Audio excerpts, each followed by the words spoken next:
আল্লাহ পাক কোরআন পাকের মধ্যে বলেন, লাকাদ কানা লাকুম ফি রাসূলিল্লাহি উসওয়াতুন হাসানাহ। এ দুনিয়ার মানুষেরা আমি আল্লাহ তোমাদের জন্য সবথেকে উত্তম আদর্শওয়ালা মডেল করে মুহাম্মদ রাসূলুল্লাহকে পাঠিয়েছে। তোমরা জিন্দেগির প্রতিটা মুহূর্তে আমার নবীকে মডেল হিসাবে ফলো করো। আমার নবীর থেকে যদি আমরা সরে যাই, নবীকে যদি আমরা ফলো না করি, তাহলে তো আমরা কামিয়াবি হতে পারবো না। নবী আমাদের জন্য মডেল। এজন্য আজ বড় প্ল্যান চলছে আমার রাসূল থেকে আমাদেরকে সরাবার। এটা নতুন নয়, সেদিনও চলেছিল। আর এর সবথেকে বড় ভয়ঙ্কর ক্ষতি যারা করছে তারা হলো মুনাফিক, যারা আমাদের মধ্যে থেকে আমাদের লেবাসে, আমাদের মতো দেখতে, আমাদের মসজিদ, আমাদের মাদ্রাসায় সব জায়গাতে থাকছে, কিন্তু তাদের মিশন আল্লাহ রাসূলের প্রেম ও আদর থেকে সরানো। অথচ আল্লাহ নবী জানিয়ে দিলেন, লা ইউমিনু আহাদুকুম হাত্তা কুনা হাব্বা ইলাইহি মিন ওয়ালিদিহি ওয়া ওয়ালাদিহি ওয়ান নাসি আজমাইন। ততক্ষণ পর্যন্ত তোমরা ঈমানদার হতে পারবে না যতক্ষণ পর্যন্ত তোমরা তোমাদের ধন দৌলত, জমি জায়গা, ঘর বাড়ি, বাপ মা, সন্তান, স্ত্রী, স্বামী সব কিছু থেকে আমি রাসূলুল্লাহকে বেশি না ভালোবাসতে পারবে, ততক্ষণ পর্যন্ত তোমরা ঈমানদার হতে পারবে না। ঈমানদার ওই ব্যক্তি হবে যে দিল থেকে মুহাম্মদ রাসূলকে রাসূল জেনে জানের থেকে বেশি ভালোবেসে আদবের সাথে নবী পাককে মেনে নিয়েছে, তার মধ্যেই ঈমান রয়েছে।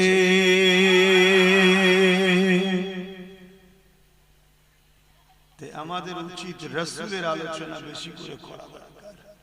আল্লাহ আমার নবীকে কি নিয়ামত করেছে, আর কেনই বা আলোচনা করবেন না বা কেনই শুনবেন না।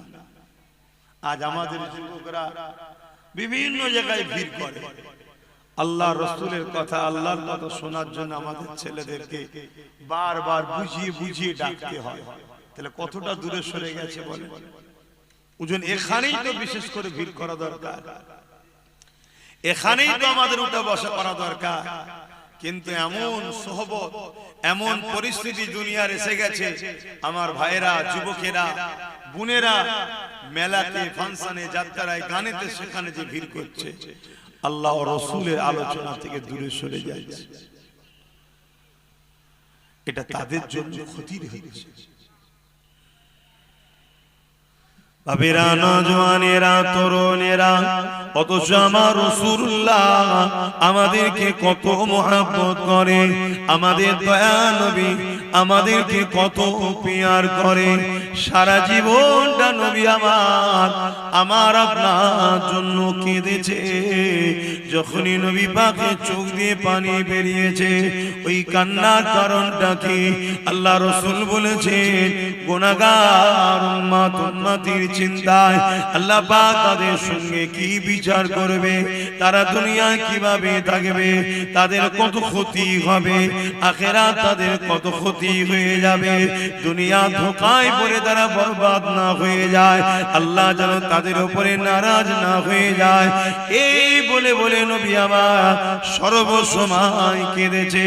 আমার রাসূলুল্লাহ শিশুবেলায় যখন দুলনাতে দুলতে তখন উম্মত উম্মতি করে কেঁদেছে।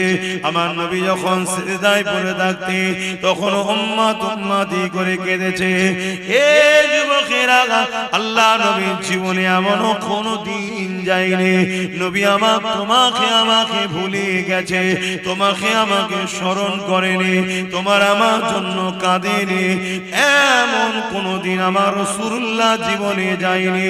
আমার নবী পাক সর্বসময় তোমার আমার জন্য কেঁদেছে। এখন এই টাইমেও রাসূল আমার রওজা মুবারকে তোমার আমার জন্য কাঁদতেছে।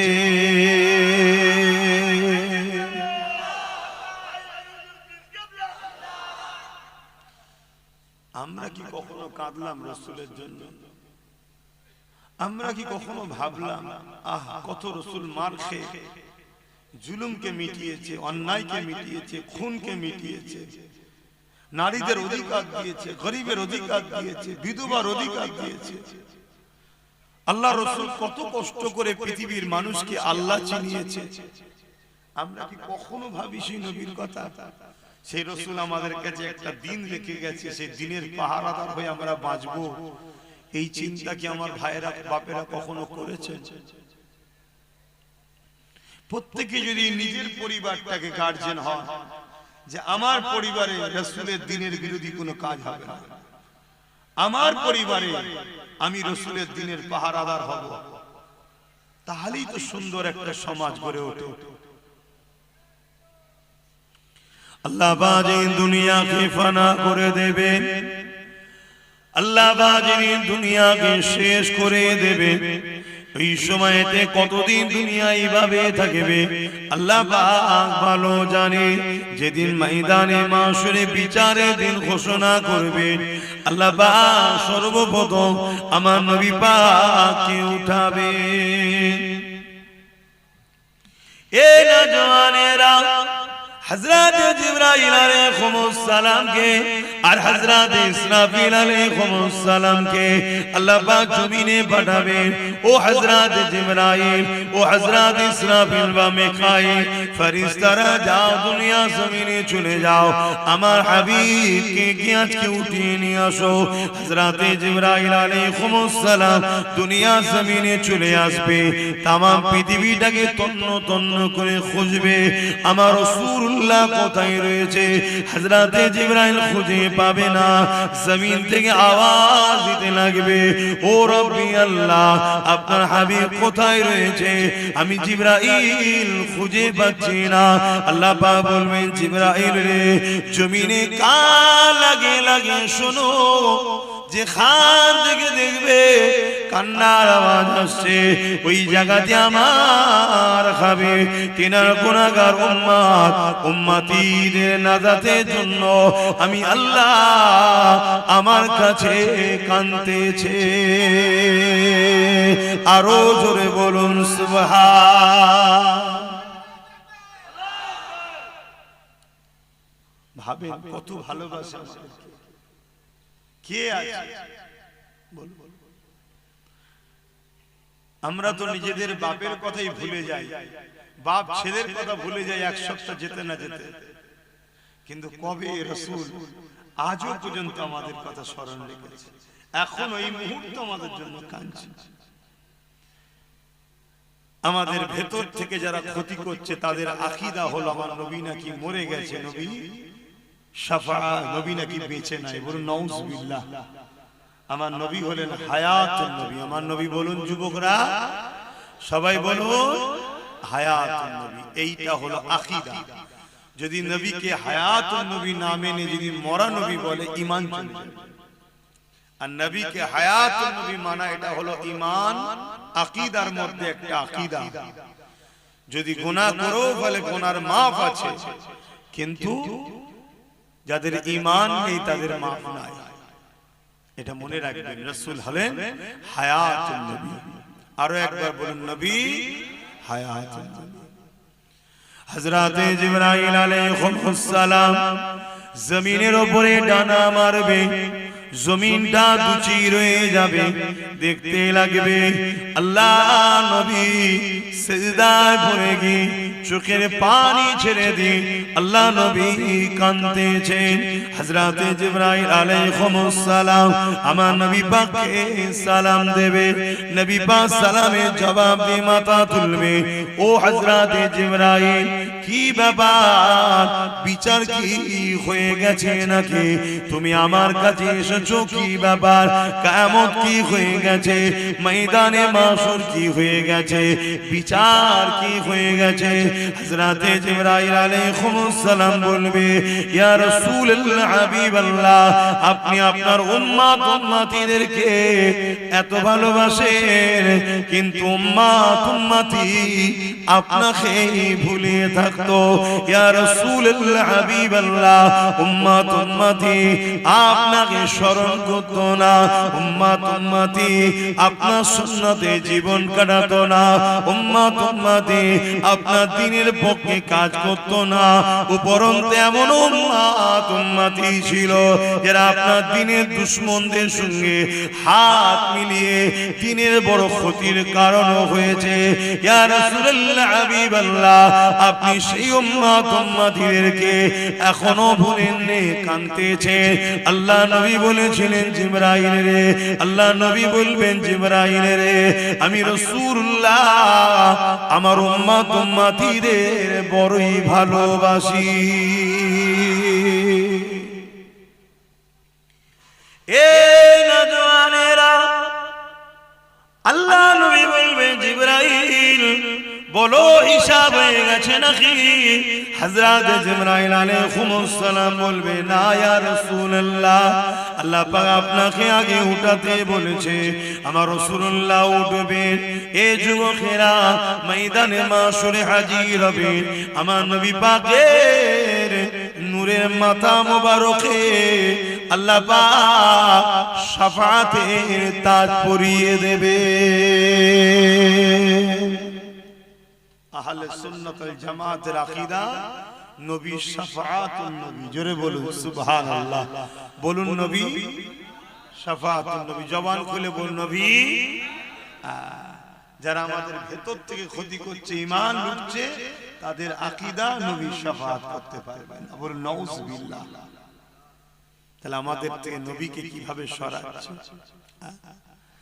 যদি কোনো যুবকের দিলে আকীদা হয় নবী শাফাআত করতে পারবে না তাহলে তার প্রেম কেন থাকবে নবীর উপরে আর যখন যুবকের দিলে আকীদা হবে কিয়ামতের কঠিন দিনে আমার বাপ আমার হবে না মা আমার হবে না কেউ হবে না হুজুর আমায় বাঁচাবে জোরে বলুন সুবহানাল্লাহ তার মহব্বত বাড়বে না কমবে তাহলে আমাদেরকে কিভাবে হুজুর থেকে সরাচ্ছে কেন এই মহব্বত কমাচ্ছে একটাই কারণ ঈমান যাতে চলে যায় আর ঈমান চলে গেলে 1 কোটি মরা মানুষ দ্বারা কোনো উপকার লাগবে 1 লক্ষ কোটি বেঈমানের দ্বারা কোনো কাজে লাগে না কথা বুঝে আসছে আমাদেরকে বেঈমান করতে চাইছে বাবেরা নওজওয়ানেরা তরুণেরা ময়দানে মাশরের কথা বেশি বেশি করে চিন্তা করে এ নওজওয়ান তরুণেরা আল্লাহ পাক কোরআনের মধ্যে জানিয়েছেন ওয়াল তানজুরু নাফসুম মা কদ্দামাত লিগাদ প্রতিটা নফসের উচিত পরকালে বেশি বেশি করে চিন্তা করা সাহাবা হুজুররা জিজ্ঞাসা করলে ইয়া রাসূলুল্লাহ হাবিবাল্লাহ ময়দানে মাশরটা কেমন হবে আল্লাহ নবী বলে দিলে মাথার দুইটা ইখতিলাফ এক হাত উপরে আল্লাহ সূর্যকে নামিয়ে দেবে সূর্যে 12 গুণ তাপ আল্লাহ বাড়িয়ে দেবে ওই দিন সূর্যের এত তাপ হবে ওই তাপে লোহা যেমন আগুনে দিলে লাল হয়ে যায় জমিনটা এরকম লাল হয়ে যাবে ওই জমিনে মানুষ দাঁড়াতে পারবে না এমনও পাপ পাওয়া যাবে নিজের ছেলেকে জমিনে শুইয়ে দিয়ে তার বুকের উপরে পা দিয়ে দাঁড়িয়ে যাবে এমনও ছেলে পাওয়া যাবে নিজের বাপকে জমিনে শুইয়ে দিয়ে তার বুকের উপরে পা দিয়ে দাঁড়িয়ে যাবে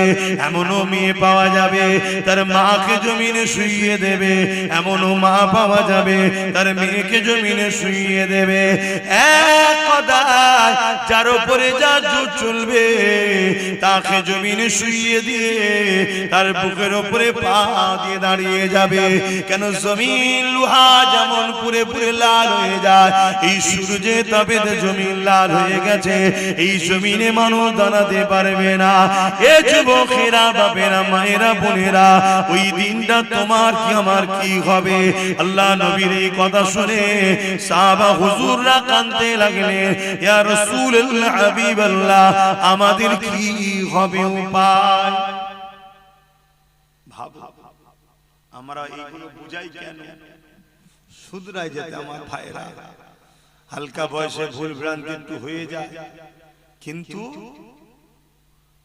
আখিরাত ভুলে গেলে হবে না। মৃত্যু কত তোমার আমার আশপাশের মানুষ সব এসেছিল, এক এক করে সব চলে গেছে। দেখো আমার অনেক ভাই বোন, তারা আমাদেরই ভাই হবে জানি মনে হচ্ছে, দেখো বাইরে দাঁড়িয়ে আছে। অনেক ভাই আছে দেখো এই দিকে দাঁড়িয়ে আছে। এই যে আমার ভাইয়েরা এগুলো করছে, এখন তো উচিত না, এগুলো কি উচিত? আপনারা কি বলছেন এটা কি উচিত? তারা তো আমাদেরই ভাই নাকি, আমাদেরই তো নাকি। তাহলে এগুলো তো বুঝতে হবে যে যাই একটু বসি, এখানে বসলে গুনাহ মাফ হয়, কিন্তু হাই নসিব যদি আল্লাহ না চায় হয় না, এটাও ঠিক কথা। আল্লাহ যদি না চায় হয়। এই নওজোয়ান তরুণেরা, আল্লাহ নবী সাহাবাদেরকে বললেন কিয়ামতের দিন আল্লাহ জিবরাইল আলাইহিস সালামকে বলবে, ও জিবরাইল আমার জাহান্নামকে নিয়ে এসে আমার আরশের বাপাশে বেঁধে দাও। ৭০,০০০ জিনজিল দিয়ে জাহান্নামকে বাঁধা হবে, এক একটা জিনজিলে ৭০,০০০ করে ফেরেশতা ধরে রাখবে, তথাপিও জাহান্নামকে ধরে রাখতে পারবে না। জাহান্নাম লম্বা লম্বা জিভ বার করে গুনাহগারদেরকে ধরতে যাবে। এই দিনটা তো কঠিন দিন হবে। এ যুবকেরা, এই দিন কতদিন হবে?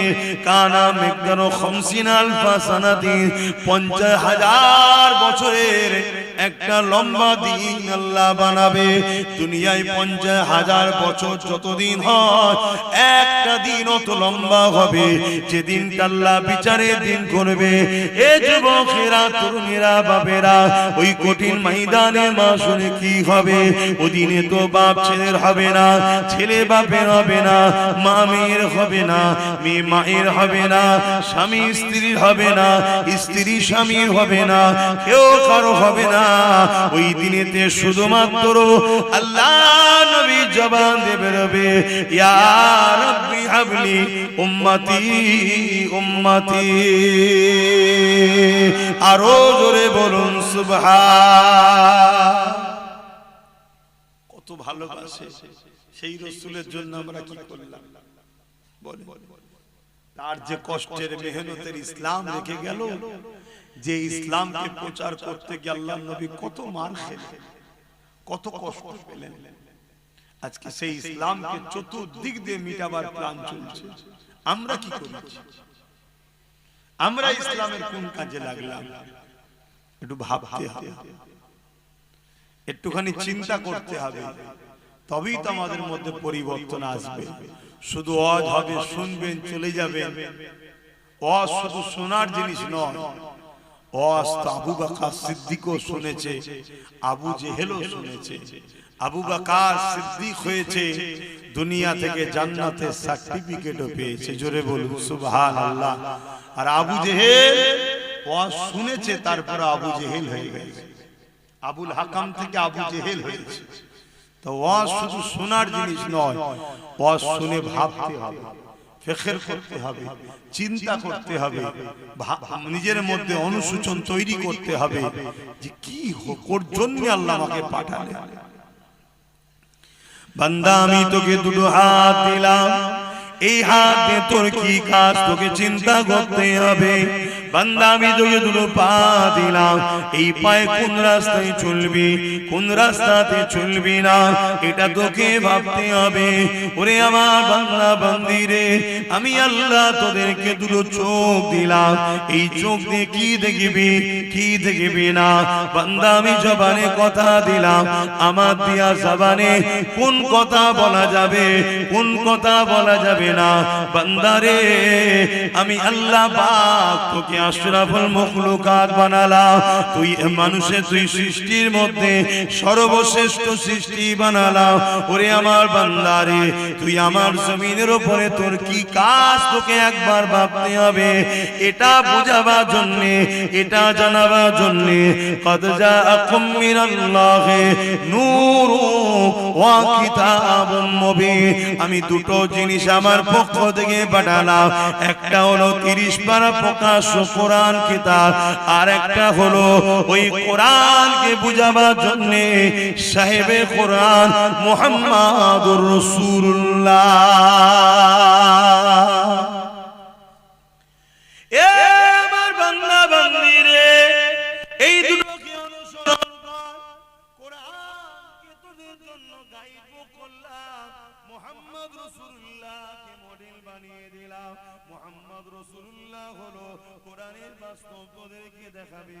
তোরা জিন্দেগিতে চলার পথে উঠা বসা জিন্দেগির প্রতিটা মুহূর্তে আমার নবীকে ফলো করবি, নামাজ পড়বি আমার রাসূলকে দেখ, রোজা রাখবি আমার রাসূলকে দেখ, হজ করবি আমার রাসূলকে দেখ, দান খয়রাত করবি রাসূলকে দেখ, সংসার করবি রাসূলকে দেখ। তোদের ধর্মনীতি আমার রাসূলুল্লাহর হুকুম অনুযায়ী হবে, তোদের সমাজ নীতি আমার নবী যেভাবে করেছে এইভাবে করবি, তোদের প্রতিবেশী নীতি আমার নবী যেভাবে করেছে করবি, তোদের এডুকেশন নীতি আমি নবী যেভাবে শিখিয়েছে এইভাবে করবি।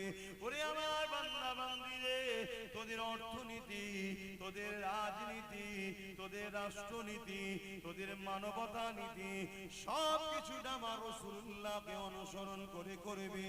কেননা মাআকুমুর রাসূল ফাখুযুহু ওয়া মা নাহাকুম আনহু। আমার নবীর হায় হ্যাঁ বল, আমার নবী নাই না বল, আমার নবী যা আদেশ করেছে মেনে নে, আমার নবী যা নিষেধ করেছে ছেড়ে দে, তাহলে তোরা কামিয়াবি হয়ে যাবি।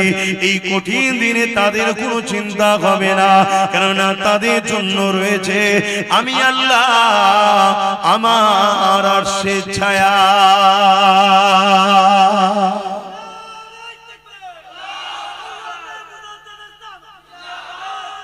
আল্লাহ। আজ যারা দুনিয়ায় রসুল ছেড়ে দিয়ে অন্য কাউকে মডেল বানায়, অন্য কাউকে নেতা বানায়, অন্য কাউকে নিজেদের পথের পথিক বানায়, তারা কিন্তু কামিয়াবি হতে পারবে না। উলামাদেরকে আমরা ভালোবাসবো, পীরকে ভালোবাসবো, আলেমকে ভালোবাসবো, ইমামকে ভালোবাসবো, উদ্দেশ্য একটাই, পীর আলেম উলামা মুফতি যেই হোক যদি আমাকে রাসূলের সঙ্গে জুড়তে চায় তবে তাকে ভালোবাসবো। উদ্দেশ্য থাকবে রাসূল। আর যদি রাসূলের সঙ্গে না জোড়ে সে উলামা দাবিদার হতে পারে, মুফতি দাবিদার হতে পারে, পীর দাবিদার হতে পারে, তাকে মানা যাবে না। কথা শুনছেন? যে আমাদেরকে রাসূল চিনাবে, রাসূলের সঙ্গে জুড়াবে, রাসূলের রাস্তা দেখাবে, সেই হলো আমাদের সবকিছু। তাকে আমরা সম্মান করব, প্যার করব, আদর করব, উস্তাদের মর্যাদা দেব, মাথায় করে লে করব। কেন? আল উলামাউ ওয়ারাসাতুল আম্বিয়া, এরা রাসূলের ওয়ারিস। এদেরকে ভালোবাসলে আল্লাহ ও রাসূল খুশি হবে। জোরে বলুন সুবহানাল্লাহ। কিন্তু কারো কথা আমরা মানবো না, আমরা কথা মানবো কালামুল্লাহ আর হাবিবুল্লাহ। জোরে বলুন সুবহানাল্লাহ। বাপেরা, নওজওয়ানেরা, তরুণেরা, এ নবী পাকে প্রেমিকেরা, আখরি জামানা আল্লাহ নবী জানিয়ে দিলেন মসজিদ ভর্তি নামাজি থাকবে, একজন ঈমানদার থাকবে না। যার ঈমান নেই তার নামাজের তো কোনো কাজে লাগবে না। আল্লাহ নবী জানিয়ে দিলেন আখরি জামানাতে হাতের তালুতে আগুন রাখা থেকেও ঈমান বাঁচানো বড় কষ্টকর হয়ে যাবে। এটা সময় হয়ে গেছে, চারিদিক থেকে আমাদের ঘরে আল্লাহ ও রাসূল থেকে সরাবার পরিকল্পনা করছে। কেউ আমাদেরকে গান দিয়ে ডাকছে, কেউ আমাদেরকে ফাংশন দিয়ে ডাকছে, কেউ আমাদেরকে মেলা দিয়ে ডাকছে, কেউ আমাদেরকে জুয়া দিয়ে ডাকছে, কেউ আমাদেরকে নাচ দিয়ে ডাকছে, কেউ আমাদেরকে শরাবের দোকান খুলে ডাকছে। এই যুবকেরা, তরুণেরা, আবার কেউ আমাদেরকে দাড়ি টুপি কোরআনের মাহফিলের নামে ডেকে নিয়ে গিয়ে আমার রাসূলুল্লাহর আদব মর্যাদাকে খাটো করে দিয়ে আমাদের ঘরে রাসূল থেকে দূরে সরিয়ে দেওয়ার পরিকল্পনা করছে। এরকম একটা কঠিন সময়, এই জন্য আল্লাহ রাসূল বললেন হাতে তালুতে আগুন রাখা থেকেও ঈমান বাঁচানো বড় কষ্টকর হবে, সেটা এই সময় এসে গেছে। তাই বলে দিয়ে যায় আল্লাহ রাসূলকে মহব্বত করে, আল্লাহ নবীকে প্যার করে, যে নবী আমার সারাটা জীবন তোমার আমার জন্য কেঁদেছে, আজও কাঁদছে। কিয়ামতের এই কঠিন দিনেতে যখন নামন করে জাহান্নাম লম্বা লম্বা শিকাবার করে গুনাহগারদের ধরতে যাবে, ওই সময় জিবরাইল আলাইহিস সালাম ঘোষণা দেবে আল্লাহর জাহান্নাম উম্মতে মুহাম্মাদির দিকে তেরে তেরে যাচ্ছে। ওই সময়তে আমার আল্লাহ রাসূলের কানে এই আওয়াজটা যখন চলে যাবে, নবী আমার আল্লাহর আরশ আজিমের উপরে মাকামে সম্মানে সিংহাসনে বসে শাফাআতের তাজ পরে বসে থাকবে। এই কথা যখনই রাসূলুল্লাহর কানে যাবে, নবী আমার ওখান থেকে নেবে মাকামে মাহমুদ বলে একটা জায়গা আছে, ওই জায়গাতে সিজদায় পড়ে যাবে, চোখের পানি ফেলে কাঁদতে থাকবে। এত তারিফ প্রশংসা আল্লাহর করবে, ইতিপূর্বে আল্লাহ তারিফ প্রশংসা এত কেউ করতে পারেনি। আমার নবী পাকের তারিফ প্রশংসা শুনে আল্লাহ পাকের জালাল, আল্লাহ পাকের রহমতে দুনিয়ায় জোশ মেরে উঠবে। আমার আল্লাহ বলবে আমার হাবিব সারা জীবন উম্মত উম্মতি করে কেঁদেছে, আজকে দিনে আপনি আর কাঁদবেন না।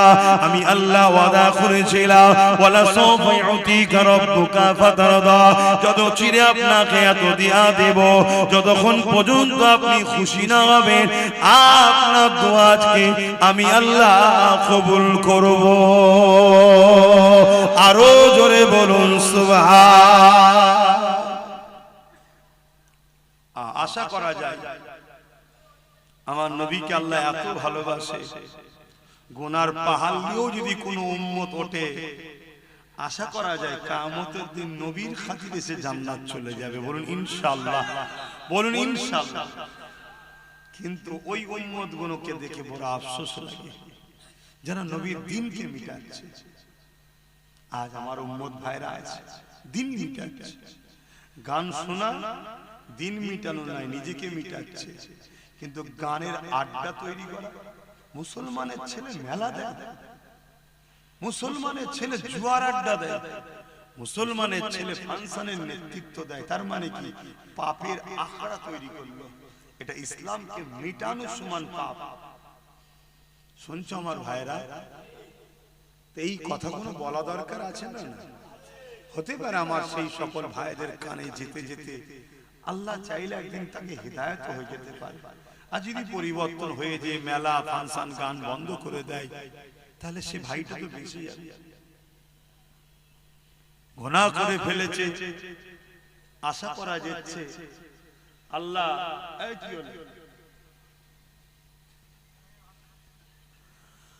আশা করা যায় গুনাহ যদি হয়ে যায় নবী তো শাফাআত করবেন, হয়তো নাজাত হয়ে যেতে পারে। খবরদার আমার ভাইরা, নবীর কষ্টের ইসলামের ক্ষতি করো না।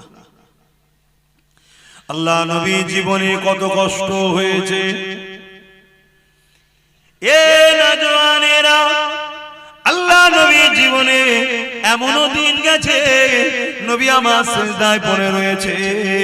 মক্কার জালিম বেঈমানেরা আমার নবী পাকের পিঠের উপরে পচা ভুঁড়ি, তুম্বার ভুঁড়ি চাপিয়ে দিয়েছে। আল্লাহ নবী সিজদা থেকে মাথা তুলতে পারছে না, একদিকে দুর্গন্ধ আর একদিকে ভারী। এই পচা তুম্বার ভুঁড়ি নিয়ে নবী আমার সিজদায় পড়ে গিয়ে সুবহান রাব্বিল আলা তাসবিহ পড়ে যাচ্ছে।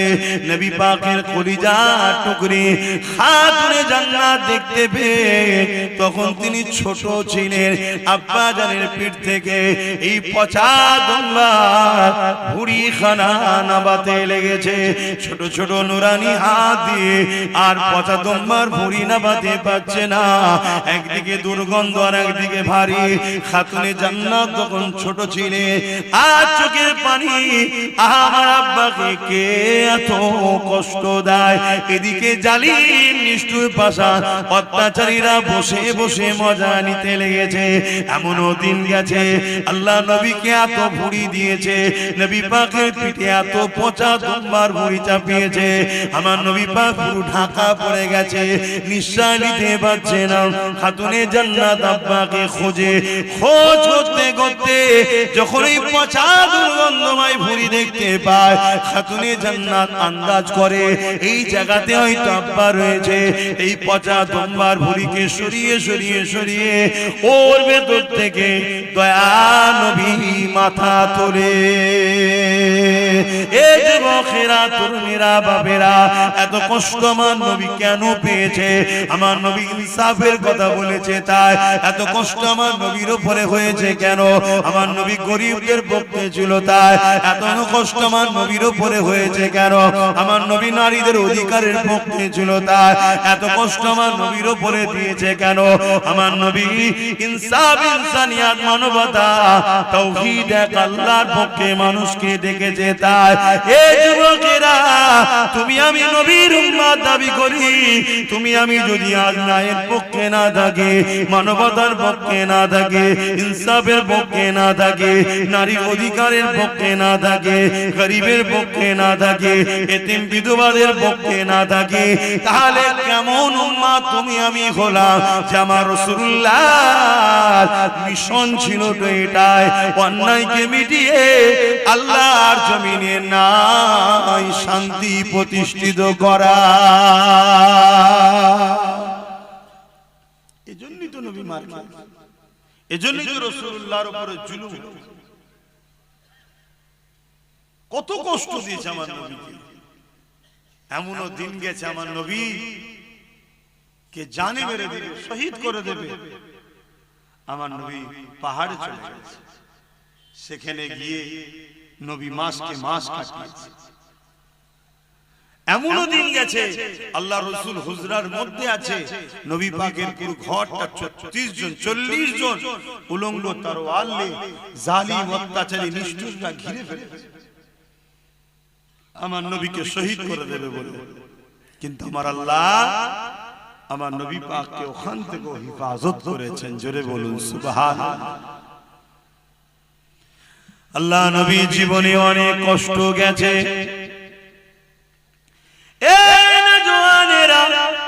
আল্লাহ নবী যখন মক্কার মানুষের কাছে দিনের কথা বলে, মক্কার মানুষ শুনতে চায় না। নবী আমার তায়েফে জমিনে চলে যায়। এদিকে মক্কার জালিম নিষ্ঠুর নেতারা তায়েফের মানুষদিগকে জানিয়ে দেয় মক্কা থেকে মুহাম্মদ রাসূলুল্লাহ যাচ্ছে, যিনি তাওহীদের কথা বলে, যিনি গরিবের ইনসাফের কথা বলে, যিনি নারীদের অধিকারের কথা বলে, যিনি মানবতার কথা বলে, যিনি ন্যায়ের কথা বলে, যিনি প্রেম ভালোবাসার কথা বলে। এই তায়েফের সরদারেরা মুহাম্মদ রাসূল যা বলে ঠিকই সত্য কথা বলে, কিন্তু মুহাম্মদ রাসূলের কথা মতো চললে আমরা যে মানুষের উপরে সন্ত্রাসী করে টিকে রয়েছি, মানুষের উপরে আতঙ্ক করে টিকে রয়েছে, মানুষকে ভয় খাইয়ে টিকে রয়েছে, মুহাম্মদ রাসূলের কথা যদি মেনে নেওয়া যায় তাহলে আমাদের অন্যায় অত্যাচারের সাম্রাজ্য মিটে যাবে। এই মুহাম্মদ রাসূলকে তায়েফের জমিনে ঢুকতে দিও না, তাকে বাধা দাও, বাধা দাও। আজকে দিনে তো সেই রাসূলুল্লাহর পক্ষে যারা কথা বলে তাদেরকেও বিভিন্ন মাহফিলে বাধা দেওয়া হয়, তাদেরকেও বিভিন্ন জায়গায় রোকা হয়। কেন রোকা হয়? এরা গেলে মুহাম্মদ রাসূলের কথা বলবে, এরা ইনসাফের কথা বলবে, এরা ইনসানিয়াতের কথা বলবে, এরা মানবতার কথা বলবে।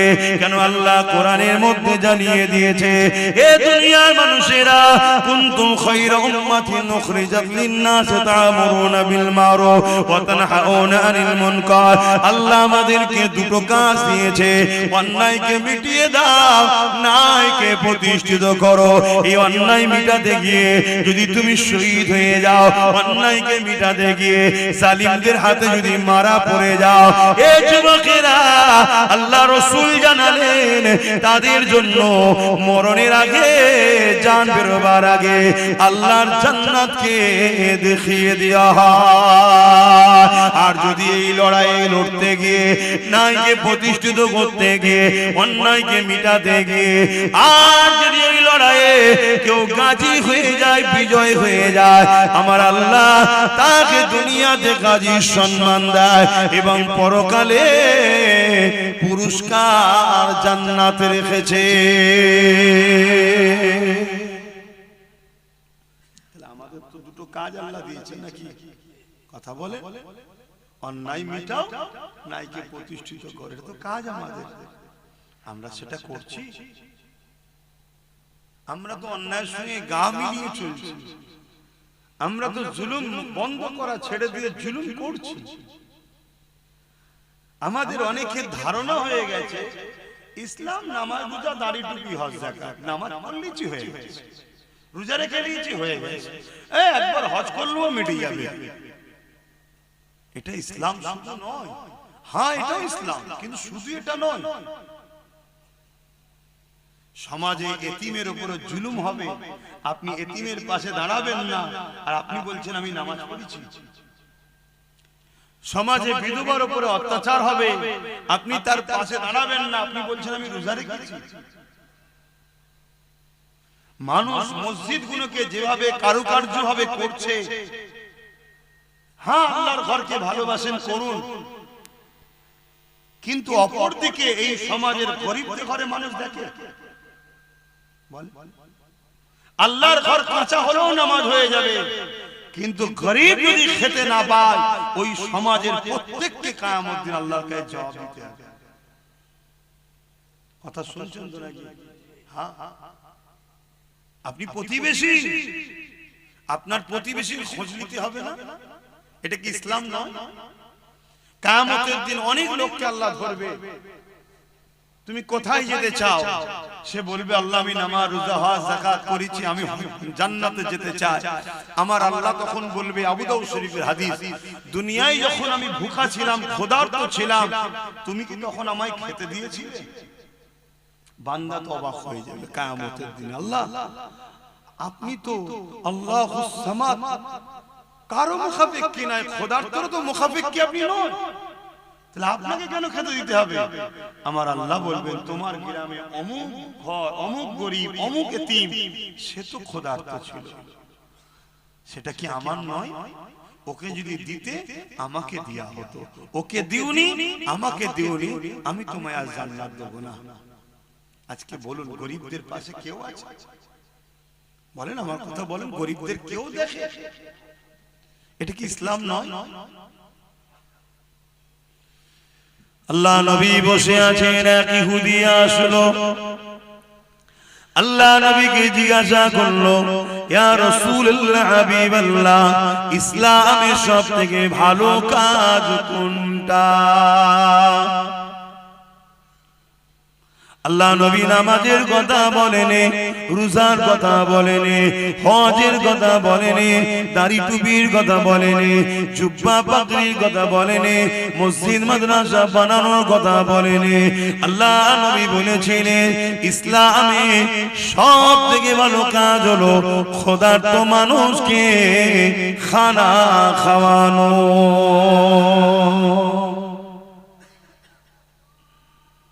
আপনাদের মহল্লা জানাচ্ছে, আপনাদের মহল্লা, আচ্ছা আজানটা হয়ে যায়।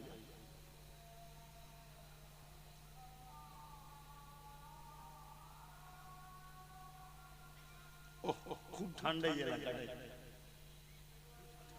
হ্যাঁ আমি ভাবতেই পারছি, ঠান্ডায় খুব নিজে জড়ো হয়ে গেছে।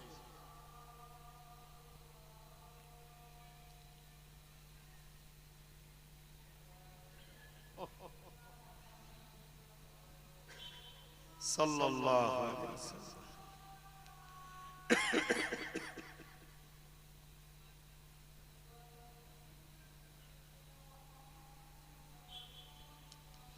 সাল্লাল্লাহু আলাইহি ওয়াসাল্লাম। কুররাত আইন বিকা রাসূলুল্লাহ।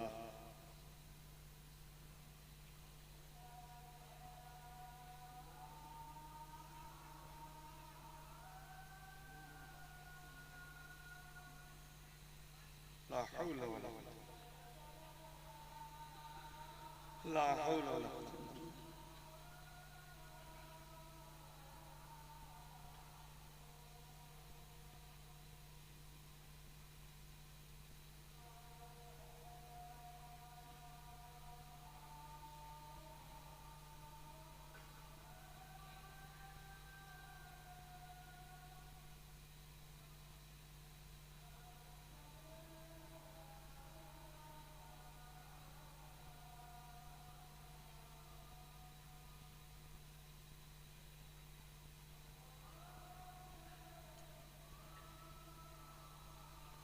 Allah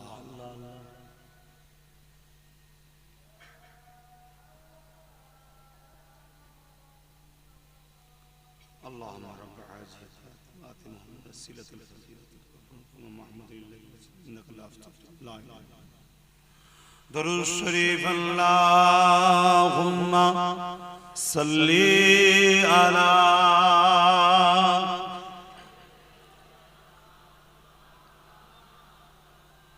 وعلى آله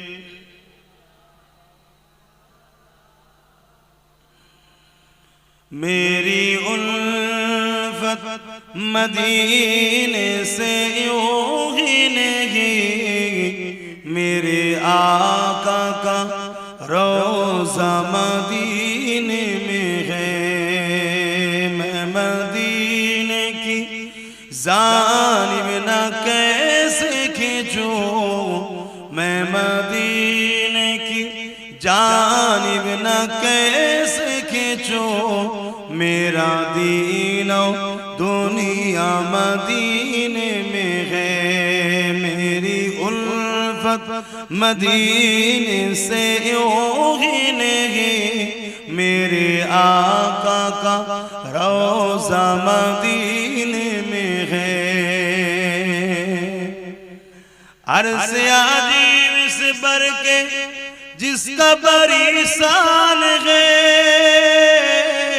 रोज़ाए मुस्तफ़ा जिसकी पहचान है रोज़ाए मुस्तफ़ा जिसकी पहचान है जिसका हम पल्ला कोई मुअल्ला नहीं जिसका हम पल्ला कोई मुअल्ला नहीं एक ऐसे मुहल्ला मदीने में है मेरी उल्फत मदीने से यूं ही नहीं मेरे आका का रोज़ा मदीने में है अल्लाहुम्मा सल्ली अला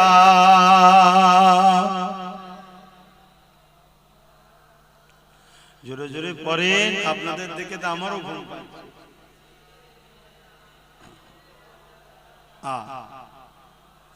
हाँ भाई আমরা তো বলতে এসেছি ঠিকই আপনাদের ঘরেও বলিয়ে নিতে হয় আমরা বলতে এসেছি ঠিকই কিন্তু আপনাদের ঘরেও বলিয়ে নিবার সহযোগিতা করতে হয় এত যদি ঝিমিয়ে যান তাহলে আমাদেরও তো অবস্থা খারাপ হয়ে যাবে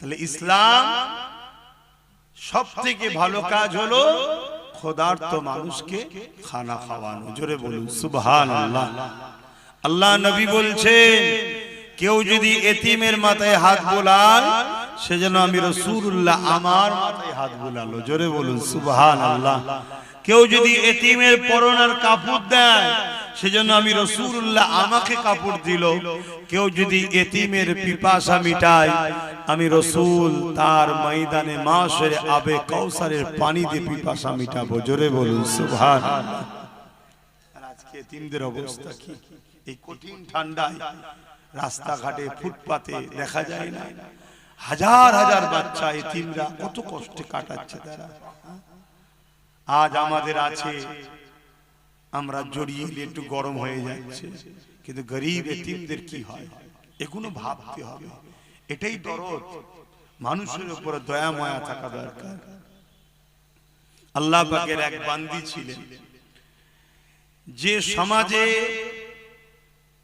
নোংরা কাজ করে বেড়াতো মেয়েটা কিন্তু একদিন পাপ কাজ করে ফিরছে আর দেখছে একটা কুকুর একটা কুয়া, দেখবেন কুয়ার উপরটা ঘিরা থাকে যাতে কেউ না পড়ে যায়, ওর উপরে উঠছে আর নামছে, পানি তো পান করতে পারছে না, পিপাসা লেগেছে। আল্লাহর এই বান্দিটা দেখে মনে দয়া হয়েছে যে বান্দি কত পাপ রাস্তায় ছিল, তাকে পানি পান করিয়েছে। কুকুরটাকে দু কদম যেতে না যেতে গায়েবী আওয়াজ এসছে, তুমি এমন একটা ভালো কাজ করলে, তুমি এই মুহূর্তে তওবা করো, আমি তোমার গুনাহ মাফ করে দিতে চাই। জোরে বলুন সুবহানাল্লাহ। সে তওবা করেছে, আল্লাহ তাকে মাফ করে দিয়েছে। তাহলে বলো আমাদের জীবনে ভুল হতে পারে। একটা অবলা পশুকে যদি ভালোবাসলে আল্লাহ তার মাগফিরাত দেয়, আমরা আল্লাহ শ্রেষ্ঠ মখলুক মানুষ, সে অন্য ধর্মেরও হতে পারে, হিন্দু হতে পারে, খ্রিস্টান, মতো আদিবাসী হতে পারে, গরিব যদি হয়, আর আমার কওমের ভাইদের মধ্যেও তো প্রচুর গরিব আছে, তার পাশে যদি দাঁড়ায় আল্লাহ কি আমাদের উপরে দয়া করবে না? দয়া করবে।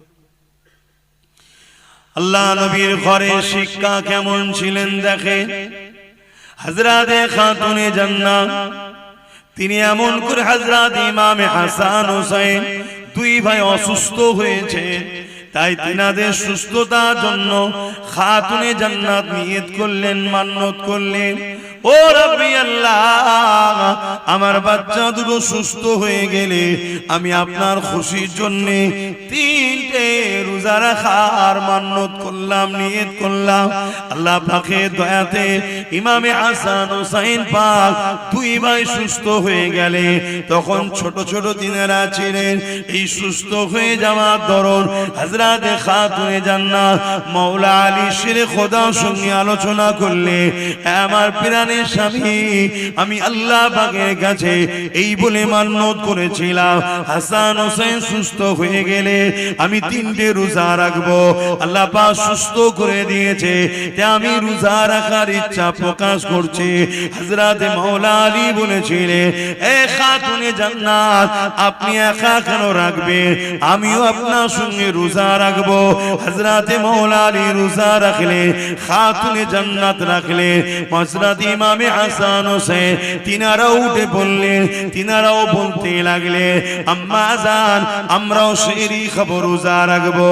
এ যুবকেরা, ঘরে একটা কাজের মানুষ ছিল, যার নাম হলো ফিজ্জা, তিনিও বললেন, আম্মা আমাকে ইজাজত দেয়া হোক, আমিও নফল রোজা রাখবো। 4জন 5জন হয়ে গেল রোজা রাখা, সেহরি খেতে লেগেছে। কি সেহরি খাচ্ছে? এ যুবকেরা, বাপেরা মন দিয়ে শোনো গো, ঘরে কিছুই নাই, পানি দিয়ে সেহরি করা হচ্ছে, শুধু পানি। দোনো জাহানের সুলতানের বেটির ঘরের কথা বলছি, শুধু পানি। বাপেরা, নওজওয়ানেরা, তরুণেরা, এই সময়তে মাওলা আলী সকাল হয়ে যায়, হুজুর আমার কাজে খোঁজে বেরিয়ে গেলে, কেননা ইফতারে যদি কিছু পাওয়া যায় এর জন্য তিনি কাজে বেরিয়ে গেলে। খাজুরের বাগানে পানি দেওয়ার কাজ করতে লাগলে, এতে সামান্য কিছু আল্লাহ মিলালে, তা থেকে জবের আটা, রুটি এবং কিছু খাজুর কিনে নিয়ে এলে। যখন ইফতার সাজানো হয়ে গেছে, আজানের অপেক্ষা রয়েছে, ইফতার করবে, হঠাৎ করে দরজার গোড়ায় এক অচানা মুসাফির আওয়াজ দিয়ে বলতে লাগলো, এ খাতুনে জান্নাত, এ নবীর কলিজা টুকরি ফাতেমা, এ আহলে রাসূলরা, আমি বড় ক্ষুধার্ত রয়েছে, কয়েকদিন আমার খাওয়া হয়নি, নবীর ঘর থেকে আমরা ফিরে যাব, আহলে রাসূলের ঘর থেকে খালি হাতে ফিরে যাব, এটা হতে পারে না, এ আমাকে কিছু দেন। হযরতে খাতুনে জান্নাত দেখলো ইফতারটা এত সামান্য রয়েছে, ওই মানুষটাকে সব যদি না দেয়া যায় একটা মানুষের পেটও ভরবে না। তাই খাতুনে জান্নাত ওই ইফতারের পাত্রটাকে নিয়ে হযরতে মাওলা আলীর স্বামীকে দিয়ে দিলে, যান এই মুসাফিরটাকে দিয়ে দেন, ওই গরীব ক্ষুধার্তটাকে দিয়ে দেন। হযরতে খাতুনে জান্নাতের কথা শুনে মাওলা আলী বলল, না, আমার বাচ্চা দুটো রোজা রেখে আছে, তারা ইফতার কি করবে, তুমি আমি না হয় বড় মানুষ নাই কল্লা দুটো ছোট্ট ছোট্ট বাচ্চা তারা রোজা রেখে সারা দিন রয়েছে সেহরিতে পানি খেয়েছে তারা কি ইফতার করবে একবার মাওলা আলী বলল না মাওলা আলী ইফতারের থালিটা নিয়ে গিয়ে পাত্রটা নিয়ে গিয়ে ওই মুসাফিরটাকে দিয়ে দিল মুসাফির চলে গেল মান্নতে রোজা ছিল পরের দিন আবার সেহরিতে খাতুনে জান্নাত উঠলো মাওলা আলীও উঠলো ইমামে হাসান হোসেন উঠলো ওই ফিজ্জা নামের কাজের মানুষটা উঠলো পাঁচ জনে আবার সেহরিতে পানি খেলে আবার রোজা নিয়ত করে নিলে আবার মাওলা আলী দিনের বেলা কাজের জন্য বেরিয়ে গেলে আবার সামান্য কিছু অর্থ মিলল তা থেকে আবার কিছু জবের আটা রুটি আর কিছু খাজুর কিনে নিয়ে এসে ইফতারির জন্য তৈরি হতে লাগলো আজানের অপেক্ষায় রয়েছে দ্বিতীয় দিনে সে ইফতারেতে হঠাৎ করে দরজার গোড়ায় আবার প্রথম দিনের না একজন মুসাফির এসে সালাম দিয়ে আওয়াজ দিলে এ হালে রাসূলরা আমি বড় ক্ষুধার্ত রয়েছি আমাকে কিছু খেতে দেন আমাকে ফিরিয়ে দেবেন না হযরত খাতুনে জান্নাত প্রথম দিন স্বামীর হাতে তুলে দিয়েছিল মায়ের নকশা কদমে চলে বাচ্চারা এই জন্য বলা হয় বাচ্চাদের প্রথম শিক্ষিকা হলো মা তাই হযরত ইমাম হোসেন পাক উঠে দাঁড়িয়ে গেলেন ওই ইফতারের পাত্রটা নিলেন সোজা গিয়ে ওই মুসাফিরের হাতে দিয়ে ঘরে এসে বসে পড়লেন যে আজান দিল পানি দিয়ে ইফতারটা করে নিল এ যুবকেরা তরুণেরা দ্বিতীয় দুটো রোজা রাখা হয়ে গেল তৃতীয় দিনে সেহরিতে আবার খাতুনে জান্নাত উঠলো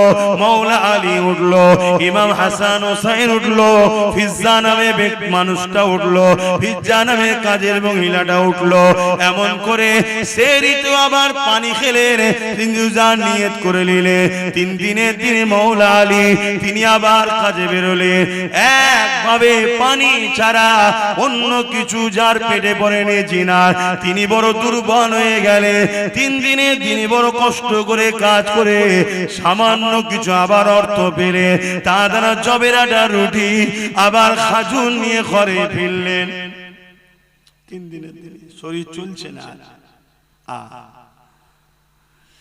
আমার নওজওয়ানেরা নিজের দিকে তাকাও আর নবীর বংশের দিকে তাকাও খানদানে রাসূল আওলাদে রাসূল নবীর কলিজা টুকরি খাতুনে জান্নাতের দিকে দেখো ইমাম হাসান হোসেনের দিকে দেখো মাওলা আলীর দিকে দেখো পুরো কায়নাত জান্নাতের জন্য তৈরি হয়েছে সেই ইমাম হাসান হোসেনের দিকে দেখো তাদের জিন্দেগিটা কেমন ছিল আর আমার তোমার জিন্দেগি কেমন হচ্ছে এত আল্লাহ শান্তি দিয়েছে তাও আমরা ইসলাম থেকে দূরে সরে যাচ্ছি আল্লাহ ছাড় দিয়েছে ছেড়ে দেয়নি আমাদেরকে ধরবে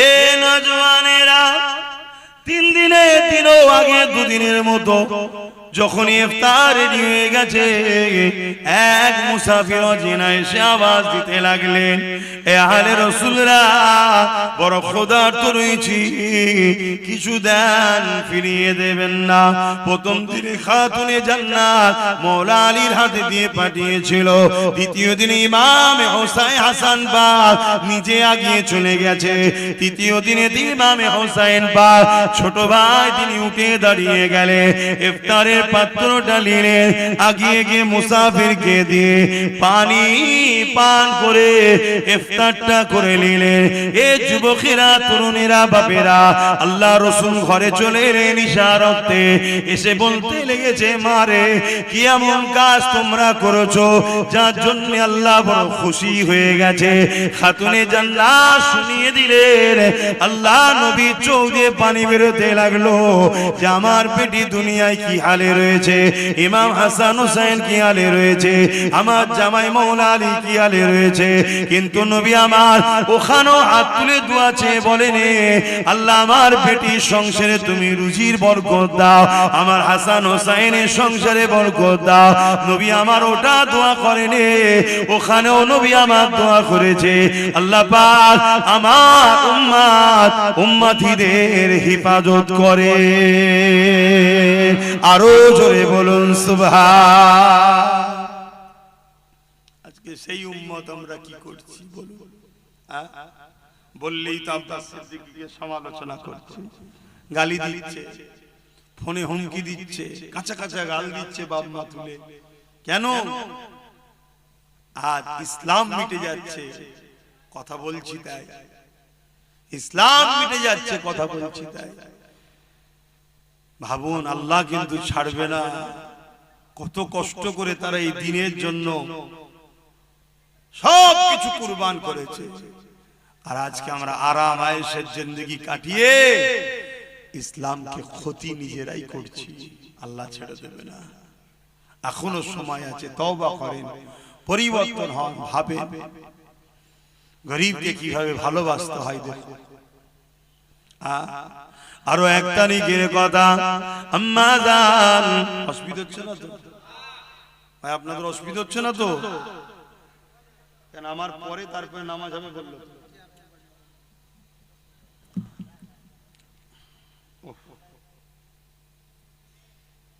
আরো এক তারিখের কথা, আল্লাহ নবীর কলিজার টুকরি খাতুনে জান্নাত দুনিয়া থেকে চলে যাবার সময় হয়েছে। হযরতে মাওলা আলী হুজুরের কোলে মাথা রেখে খাতুনে জান্নাত চোখ মুজে শুয়ে আছে। যাবার সময় একদম শেষের দিকে, দুনিয়া থেকে পর্দা নেবেন, ইন্তেকাল করার সময় এসে গেছে। হযরতে মাওলা আলী খাতুনে জান্নাত নিজের স্ত্রীর মাথায় হাত বুলোতে বুলোতে চোখ ভরা পানি দিয়ে বলছে, আমার প্রাণের স্ত্রী, এতদিন সংসার করলাম, কোনদিন একটা বার আপনি আমাকে কোন জিনিস আমাকে মুখ ফুটে চাননি আমার কাছে। শুনছেন? কোনদিন একটা জিনিস আমার কাছে চাননি।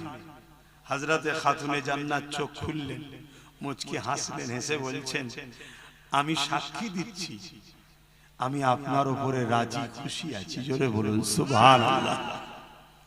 পৃথিবীতে তো ওই স্বামীটাই, ওই ব্যক্তি পুরুষটাই তো শ্রেষ্ঠ যাকে তার স্ত্রী বলবে আপনার উপরে আমি খুশি, আপনি ভালো। কথা বুঝে আসছে? তা আপনি কেন চিন্তা করছেন? আমি আপনার উপরে রাজি আছি। কিন্তু মাওলা আলী শেরে খোদা বলছে, আমার দিল চাইছে একটা তো কিছু বলো, কিছু তো একটা চাও যেটা আমি তোমার জন্য এনে দেব। কখনো তো কিছু চাইলে না। হযরতে খাতুনে জান্নাত বলে, যখন আপনি এতই করে বলছেন, যান একটা আপেল কিনে নিয়ে আসেন, একটা সেফ নিয়ে আসেন, আমি এটা আপনার কাছে চাইলাম। যান। দোনো জাহানের সুলতানের বেটি হযরতে মাওলা আলী কোল থেকে বড় আদর করে স্ত্রীর মাথাটা তাকিয়া বালিশের উপরে রেখে দিয়ে খাতুনে জান্নাতের জন্য ছুটতে লেগেছে। হযরতে আলী চোখে পানি, এ পানি বড় আনন্দের পানি। আজ আমার কাছে ফাতেমা কিছু চেয়েছে, তাই বাজারে গেছে। এত অল্প পয়সা ছিল, একটা পিসি শুধু আপেল হয়েছে, ওই আপেলটা কিনে নিয়ে ঘরে ফিরে আসছে। রাস্তায় একটা ক্ষুধার্ত ব্যক্তি মুসাফির হাত দিয়েছে, এ হযরতে আলী, এ নবীর জামাতা, এ আলে রাসূল, আমি বড় ক্ষুধার্ত, তোমার হাতের আপেলটা আমাকে দাও, আমার বড় খিদা লেগেছে, আমাকে ওটা দাও। হযরতে আলী চিন্তা করতে লেগেছে, জীবনে প্রথমবার আমার স্ত্রী ফাতেমা আমার কাছে একটা আপেল খেতে চাইলো, আর আমি ওইটা কিনে নিয়ে যাচ্ছি। এত সামান্য পয়সা দ্বিতীয় কিনারও নাই, যদি মুসাফিরটাকে দিয়ে দিই, এই গরীব ক্ষুধার্তটাকে দিয়ে দিই, আমার স্ত্রী জীবনে চাইনে চলে যাওয়ার সময়ও তিনার নজদিকে এসেছে। আরে আমি কি করি? নিজের মধ্যে তোরপার হতে হতে ওই আপেলটা হযরতে মাওলা আলী ওই গরীবটার হাতে দিয়ে দিলে। কি তাদের প্রেম ছিল গরীবদের উপরে! দেখো, দিয়ে মন মরা করে আর ঘরে ঢুকছে। হযরতে খাতুনে জান্নাত মুচকি হেসে বলছেন, হ্যাঁ আমার প্রাণের স্বামী, আপনি আমাকে আপেল খাওয়ালে আমি জানা খুশি হতাম, তার থেকে বেশি ওই গরিবকে আপেল দিয়াতে আল্লাহ খুশি হয়েছে। জোরে বলুন সুবহানাল্লাহ, আরো জোরে বলুন সুবহানাল্লাহ। ভাই ওলিরা যদি দূরের খবর দেখতে পাই, নবীর বেটি দেখতে পাই না কি গো? আল্লাহ তাদেরকে সব দেখার ক্ষমতা দিয়েছে। তাহলে বলুন গরিবকে কিভাবে ভালোবাসতেন তিনারা। আর আজকে আমরা নিজের প্রতিবেশী, নিজের আত্মীয়র মধ্যে গরিবের উপরে আমাদের আজকাল গুরুত্ব নাই। গরিবের উপরে সবাই জুলুম করছে। গরিবকে প্যার করো, গরিবকে ভালোবাসো, গরিবকে সাথ দাও, আল্লাহ খুশি হবে। কিয়ামতের দিনে একটা যুবককে আল্লাহ উঠাবে, যে যুবক কিয়ামতের দিনে আল্লাহ পাক তাকে বলবে হিসাব দাও, দাও হিসাব দাও। বান্দা বলবে আল্লাহ আমি দুনিয়ায় এত অন্যায় এত পাপ করেছি, আল্লাহ আপনি আমাকে সবার সামনে অপমান না করে গোপনে গোপনে আমাকে জাহান্নামে দিয়ে দেন। আল্লাহ বলবে বান্দা লা তাখনাতু মির রাহমাতিল্লাহ, আমার রহমত থেকে নিরাশ হয়ো না, আমাকে দেখাও।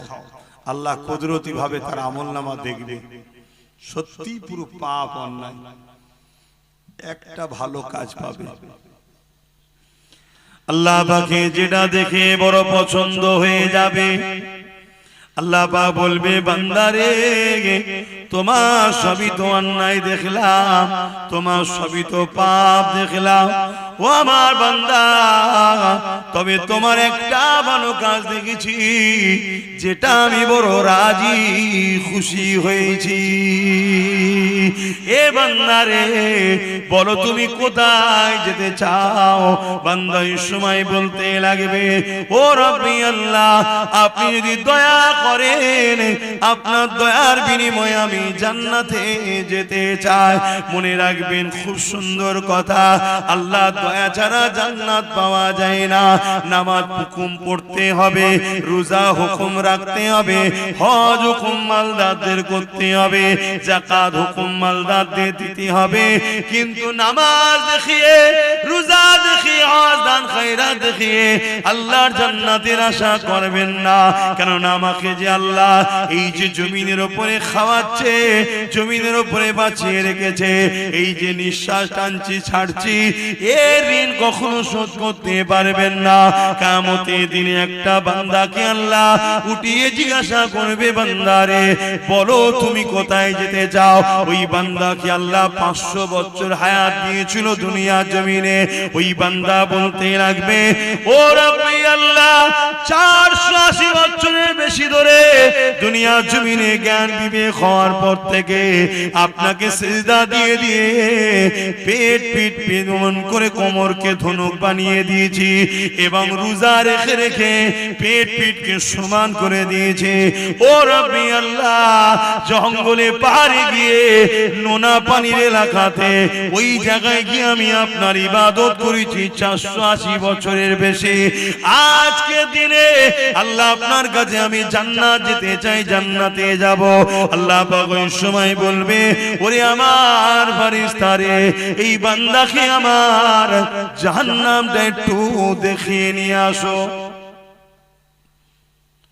500 বছর হায়াত, 480 বছর পিলাসে ইবাদত করেছে আল্লাহ, সেজদা দিয়ে দিয়ে নিজের পিঠকে ধনুকের নাই করে ফেলেছে, রোজা রেখে রেখে পেট পিঠ সমান করে ফেলেছে। এত আল্লাহর ইবাদত বান্দেগি করেছে। লোকালয় ছেড়ে গিয়ে পাহাড় জঙ্গলে ছিল। সেই বান্দাকে আল্লাহ ফেরেশতা বলবে, আল্লাহ বলবে ফেরেশতা একে তোমার জাহান্নাম ঘুরিয়ে নিয়ে আসো, দেখিয়ে নিয়ে আসো। এ নওজওয়ানেরা আল্লাহর ফেরেশতারা তাকে নিয়ে যাবে। যেতে যেতে পথের মধ্যে এক জায়গাতে এমন সময় পিপাসা লেগে যাবে, কেননা জাহান্নামে তাপ আসতে লেগেছে, পিপাসা লেগে যাবে, এত পিপাসা লেগে যাবে। ওই সময় ফেরেশতাদেরকে ওই বান্দা বলতে লাগবে ও আল্লাহ পাকে ফেরেশতারে আমাকে বড় পিপাসা লেগেছে, আমাকে পানি পান করো। ওই সময় ফেরেশতারা বলবে তোমরা দুনিয়ার বান্দা ছিলে, এখন পরকালে এসেছো, কোন জিনিসকে বিনিময় ছাড়া হয়, তোমাকে যে আমি পানি দেব এর বিনিময়ে তুমি কি দেবে? তোমার তো কিছুই নাই। ওই সময় ফেরেশতারাই স্মরণ করিয়ে দেবে, হ্যাঁ তোমার অনেক নেক আমল রয়েছে, যদি এই আমলগুলো আমাকে দিয়ে দাও তাহলে তোমাকে আমি পানি পান করাবো। ভাইরা মন দিয়ে শোনেন, বাপেরা মন দিয়ে শোনে, মা বোনেরা মন দিয়ে শোনে, দুনিয়ার হাওয়া গায়ে লাগছে, আখিরাত কত কঠিন জায়গা বুঝতে পারছি না, কবর কত কঠিন জায়গা বুঝতে পারছি না। এই সময় তুই বান্দা এত পিপাসা লাগবে, সে বেখিয়াল হয়ে যাবে, সমস্ত আমলকে দিয়ে দিয়ে এক পাত্র গিলাস পানি পান করার পরে তার মধ্যে তৃপ্তি হবে। ওই সময় আওয়াজ দেবেন, আল্লাহ আমার ফেরেশতারে ওই বান্দাকে নিয়ে চলে আসো, যে জায়গাতে পানির পিপাসা লেগেছে ওখান থেকে জাহান্নাম আরো হাজার হাজার বছরের রাস্তা এখনো রয়েছে। ভাইরা আমার, এই পিপাসা এত দূর থেকে জাহান্নামের তাপে লাগবে, সমস্ত আমলের বিনিময়ে এক গিলাস পানি সে খরিদ করে ওই পানি পান করবে। আল্লাহ দরবারে ফিরিয়ে নিয়ে আসা হবে, আল্লাহ পাক আবার জিজ্ঞাসা করবে, ওরে আমার বান্দা তুমি কোথায় যেতে চাও? বান্দা আবার বলবে, আল্লাহ 480 বছরের উপরে আপনার ইবাদত বندگی করেছে, আপনি আমাকে 500 বছর হায়াত দিয়েছিলেন, জ্ঞান বিবেক বুদ্ধি যখনই হয়েছে সিজদায় পড়ে পড়ে পড়ে পড়ে পিঠকে ধনু বানিয়ে দিয়েছি, রোজা রেখে রেখে আমি এমন করে পিঠকে সমান করে দিয়েছে। আল্লাহ পাক এই আমলের বিনিময়ে আমি জান্নাতে যেতে চাই।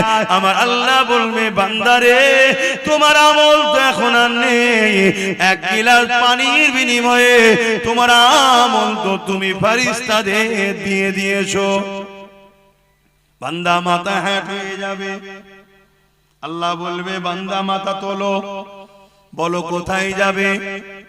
বান্দার জবানের বল বন্ধ হয়ে যাবে, চোখ দিয়ে পানি বেরোতে লাগবে, হায় আমি কি করলাম।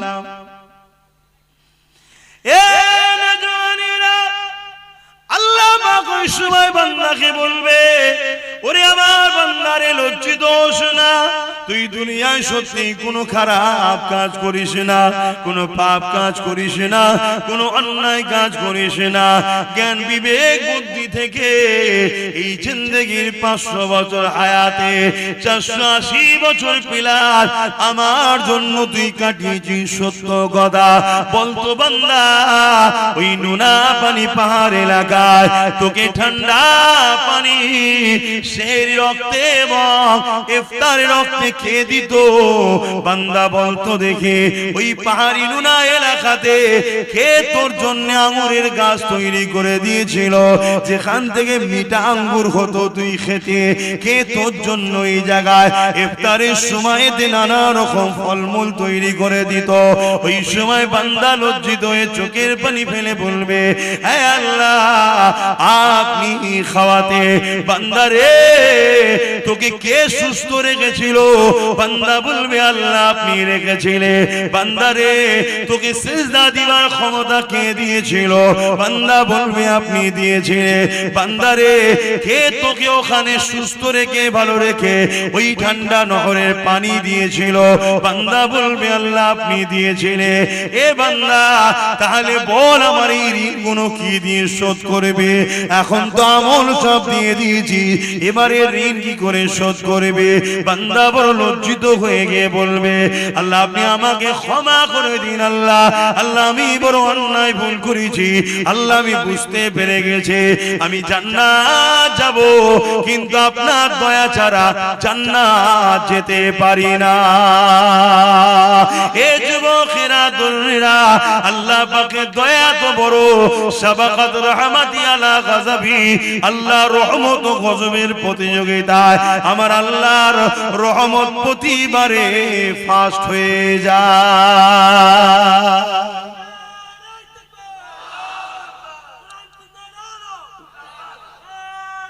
আল্লাহ ভাই জানি না কেন ওয়াজ করতে আসে কষ্ট হচ্ছে, ঘুম ঘুম লাগছে, কথা বুঝে আসছে, তারপরেও আল্লাহ যতটুকু বলাচ্ছে আপনাদের অসুবিধা হচ্ছে না তো? খুব কষ্ট লাগছে কথা বলতে। তো যাই হোক ভাই,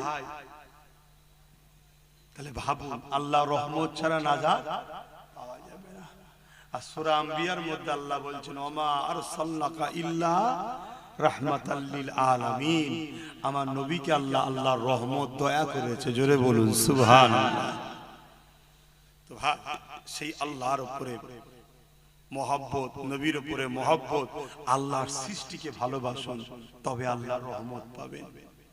যে কথা বলছিলাম ওই যুবকটা, ওই বান্দাকেও আল্লাহ সেদিন নাজাত দেবে, জোরে বলুন সুবহানাল্লাহ। তো যে কথা বলছিলাম ওই যুবকটাকে আল্লাহ পাক বলবে বান্দা যা, আমি তোকে আমার রহমতের বিনিময়ে জান্নাত দিলাম, জোরে বলুন সুবহানাল্লাহ। কাশ ওই যুবক যদি আমি হই, কত সুন্দর হবে, কি হবে আল্লাহ জানে।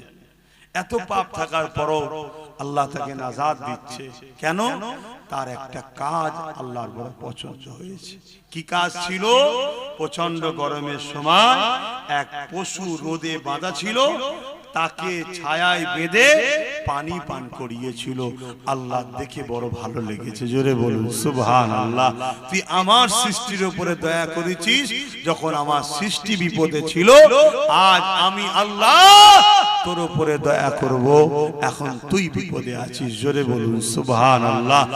আজ যদি আমরা আল্লাহর শ্রেষ্ঠ সৃষ্টি মানুষকে যদি বিপদ মুক্ত করি, মানুষের উপরে জুলুম হচ্ছে যদি জুলুম থেকে মুক্ত করি, মানুষের উপরে মিথ্যা মামলা হচ্ছে তার হাত থেকে মানুষকে যদি বাঁচায়, মানুষ নেশায় আসক্ত হয়ে ধ্বংসের দিকে যাচ্ছে তার হাত থেকে যদি আমরা মানুষকে বাঁচাই, মানুষকে যদি খুন রেপ অশান্তির হাত থেকে মানুষকে যদি বাঁচায়, বা ক্ষুধার্ত মানুষের মুখে যদি খাবার তোলার ব্যবস্থা করি, এর থেকে মহান পুণ্যের কাজ আর কি হতে পারে? কথা বুঝছেন তো নাকি? অতএব এই কাজ অনেক নেকির কাজ, পুণ্যের কাজ, এই কাজ আপনারা করুন। মনে রাখবেন একদিকে যেমন আল্লাহর সৃষ্টিকে বাঁচানো, আল্লাহর সৃষ্টির উপরে দয়া দেখানো, আল্লাহ আপনার উপরে দয়া দেখাবে, অপর দিকে আল্লাহর পেয়ারা নবী নূর নবীর মেহনতের কষ্টের ইসলাম আজ জালিমদের কাছে বড় খাতরা, বড় জালিমদের আঘাতের শিকার হচ্ছে। যেমন আমার দেশের কেন্দ্র সরকার ওয়াকফ কালা কানুন তৈরি করে আমার ইসলামকে মিটাতে চাইছে, নিশ্চয়ই আমরা এ বিষয়ে খবর রাখি না? এটা আওয়াজ দিয়ে বলুন। আজকে 2025 এখনো চলছে, এবছরে একটা আইন তৈরি করেছে ওয়াকফ কালা কানুন, সংবিধান বিরোধী, ইসলাম বিরোধী। এই আইনকে মানি না শুধু বললে হবে না, এই আইনকে বন্ধ করিয়ে মসজিদ মাদ্রাসা ইসলামের সম্পদকে বাঁচাবার জন্য জান মাল উৎসর্গ যদি আমরা করতে পারি, এর বিনিময়ে হাসতে হাসতে আল্লাহর নাজাত জান্নাত পাওয়া যাবে, জোরে বলুন সুবহানাল্লাহ। আরে মরণ তো একদিন হবে, কবে হবে? যেদিন লিখা আছে সেদিনই হবে। ঘরের মধ্যে দৌড় দিয়ে বসে থাকলো মরণ সেদিনই হবে, আর বাইরে বেরিয়ে খালিদ বিন ওলীদের মতো 125টা লড়াইয়ের ময়দানে গিয়ে পুরো শরীরে ক্ষত বিক্ষত করেছে, তারপরও শহীদ হয়নি, বিছানায় শুয়ে মরণের দিনেই ইন্তেকাল করেছে, জোরে বলুন সুবহানাল্লাহ। কিন্তু আজ এসআইআর এর ভয়ে ওয়াকফ আন্দোলনটাই ভুলে গেছে। বন্ধ হয়েছে না? এসব তো পরিকল্পনা। ওয়াকফ আন্দোলন হলো পৃথিবী ব্যাপী আন্দোলন, ইন্টারন্যাশনাল আন্দোলন। এসআইআরটা যদি রাষ্ট্রীয়ভাবে করে, এর আগেও হয়েছে, এখনো হবে। নাম সংযোজন, নাম সংশোধন, মারা গেছে কাটা যাবে, 5 জায়গায় নাম, 4 জায়গায় কাটা যাবে, 1 জায়গায় থাকবে। বিবাহ হয়েছে, বাপের বাড়ির নাম বাদ যাবে, স্বামীর বাড়ির নাম থাকবে। কথা বুঝে আসছে তো? এটা হলো এসআইআর। এর বাইরে গিয়ে যদি বলো যে কাউকে ইচ্ছা করে নাম বাদ দেবে, অর্থাৎ মুসলমানকেই তো টার্গেট করছে, শুনছি, ঠিক তো নাকি? তুমি বলো, তুমি এটা যদি তোমার নাম ইচ্ছা করে বাদ দেবে বলে, তুমি কি করবে? তোমার কি করার আছে বলো? তুমি পেরেছিলে তোমার 500 বছরের প্রমাণ হওয়া বাবরিকে বাঁচাতে? যে বাবরি সুপ্রিম কোর্টে প্রমাণ হলো ওখানে মসজিদ ছিল, ওখানে অন্য কোন ধর্মের ধাঁচা নিচুই ছিল না, ওখানে নামাজ হতো, ওখানে মসজিদ ছিল, প্রমাণ হয়েছে সবকিছু সুপ্রিম কোর্টে, তারপরেও তুমি কি তোমার মসজিদকে বাঁচাতে পেরেছো? তাহলে তোমার মতে একটা সাধারণ মুসলমানের নাম যদি জোর করে বাদ দিয়ে দেয়, কাগজ নিয়েই কি করবে তুমি? কাগজ খুঁজছো, কাগজ নিয়েই কি করবে বলো? তাহলে বাঁচাবার মালিক কে, মারার মালিক কে? তাহলে সেই আল্লাহর দিকে তো আমাদেরকে রুজু হওয়া দরকার। চলো আল্লাহ আছে, আল্লাহ আছে, সে সব ছেড়ে দিয়ে এখন কাগজ খুঁজছে আমার কি হবে, আমার কি হবে। আরে তোকে যদি মনে করে তাড়াবো, কাগজ থাকার পরেও তোকে তাড়িয়ে দেবে, তুই কিচ্ছু করতে পারবি না। কেন? তোদের কোনো রাজ পাওয়ার নেই। তাই যাদের হাতে পাওয়ার তারা কেউ তোদের নয়, না মমতা তোদের, না মোদি তোদের, কেউ তোদের নয়। একদম সাফ ভাষাই বলে দিয়ে গেলাম, লিভার হলে লে, আর না লিভার হলে মরগে যা, যা যেটা ভালো লাগে করবে যা। কিন্তু আমার বক্তব্য এটা, আল্লাহর দ্বীনের ঘর, মসজিদ, মাদ্রাসা, কবরস্থান, ঈদগাহ, খানকা, যেটা ইসলামের পহচান, 29 লক্ষ বিঘে জায়গা মুসলমান ধর্মের অ্যাসেট, মুসলিম ধর্মের পহচান, আজকে সেইটাকে মিটিয়ে দিবার প্ল্যান চলছে। সেটাকে ভুলাবার জন্যই হয়তো স্যার হতে পারে, কথা বুঝছেন না? বুঝেন না? সেটা ভুলাবার জন্য তো হতে পারে, সেটা ভুলে গেছি আমরা, সেটা কোনো আন্দোলন নেই। আলহামদুলিল্লাহ আজকে তারিখ পর্যন্ত প্রত্যেকটা জলসায় হলো একটুখানি হলো আমি বলছি ওয়াকাব নিয়ে, একটুখানি হলো আমি আলোচনা করি। কেন করি? শুধুমাত্র আমার মালিককে রাজি করার জন্য, যে আল্লাহ আমি আমার ক্ষুদ্র ক্ষমতায় আলোচনা করছি। এ জাতি যদি আমার সাথ দিত, আমার হাতে যদি অনেক পাওয়ার থাকতো, তাহলে হয়তো আল্লাহ আরো জোর আন্দোলন হতো। কিন্তু আজ আমার যতটুকু ক্ষমতা মালিক, আমি ততটুকু করছি। কিন্তু তোমাদেরকে কৈফিয়ত দিতে হবে তো আল্লাহর কাছে। বলো ওয়াকাব ভুলে গেছি না যাইনি? বলো বলো বলো, ভুলে গেছি? খুব সাবধান হও। আল্লাহ যদি তোমাকে দেশে রাখবে বলে, কারো বাপের মাজাল নেই তোমাকে দেশ থেকে সরাতে পারে। যে সরাতে যাবে আল্লাহ তাকে দুনিয়া থেকে সরিয়ে দেবে। শুনছেন তো নাকি? আর তোমাকে যদি আল্লাহ না সাহায্য করে, তুমি কাগজ রাখো আর যার পিছনেই দাঁড়িয়ে থাকো, তোমাকে কিন্তু তাড়িয়ে দিলে তোমার কিচ্ছু করার ক্ষমতা নাই। তাহলে কি আমি বলছি নাকি তুমি কাগজ টাগজ খুঁজবে না? করো না, কিন্তু তোমার মূল জায়গাটালে তোমার খবর নেই কেন? তোমার মূল বিষয়টা খবর নেই কেন?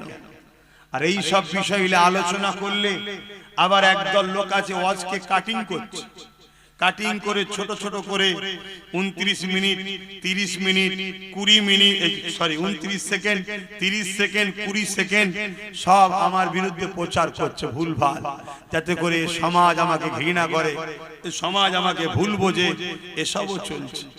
এক কথা বুঝছেন তো ভাই? আবার কিছু উলামাকে দেখছি, কিছু সবাই নয়, কিছু পীর পীরজাদা বক্তাকে দেখছি যারা ওয়াকাব ভুলে গেছে, তাদের দুনিয়ার নেতা নেত্রীদেরকে জিতাবার জন্য পেরেশানে আছে। শুনছেন তো নাকি? তাদের মসজিদ লিদের কথা নেই। এই সব কিছুকে খেয়াল করে আমি যখন কিছু কথা কিছু কিছু জায়গায় বলেছি, সেগুলোকে পুরো না দিয়ে কেটে কুটে উল্টো পাল্টা করে ছড়িয়েছে।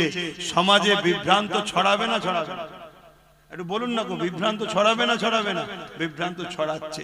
তার মধ্যে একটা বিভ্রান্ত হলো আব্বাস সিদ্দিকী বলেছে টিএমসি কে ভোট দেওয়া হারাম।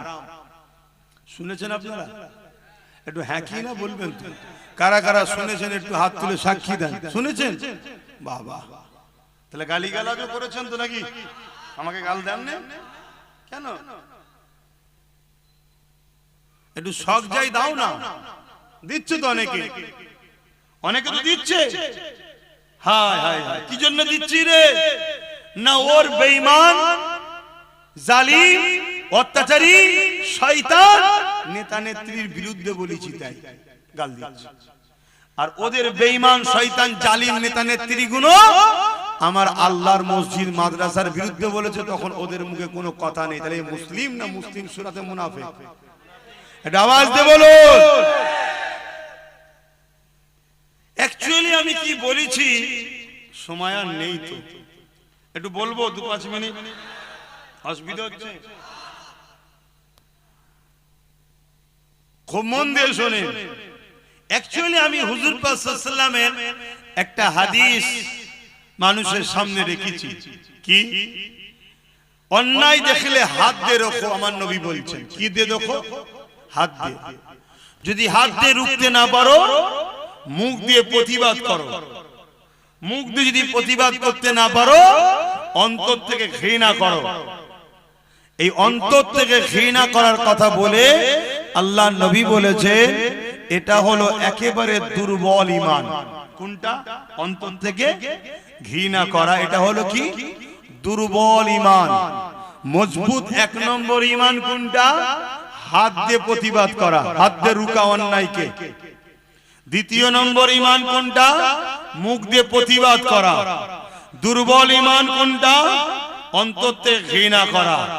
যদি অন্তর থেকেও ঘৃণা না করতে পারে, তারপরে আর কোনো ঈমানের স্তর নেই। শুনছেন?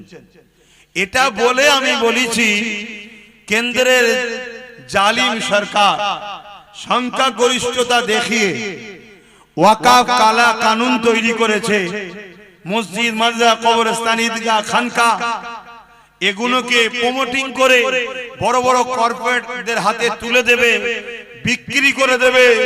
এটা যে কেন্দ্র সরকার করতে চাইছে, এটা নাই না অন্যায়? এটা আওয়াজ দিয়ে বলবেন সবাই, অন্যায়। রাসূল কি বললেন? অন্যায় দেখলে হাত দিয়ে রোখো। তাহলে এই অন্যায়কে রুকার জন্য হাত দিয়ে রুখতে হবে না? হবে না?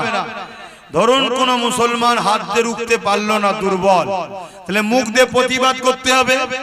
ধরুন মুখ দিয়েও প্রতিবাদ করতে পারলো না, দুর্বল, তাহলে অন্তর থেকে ঘৃণা তো করতে হবে।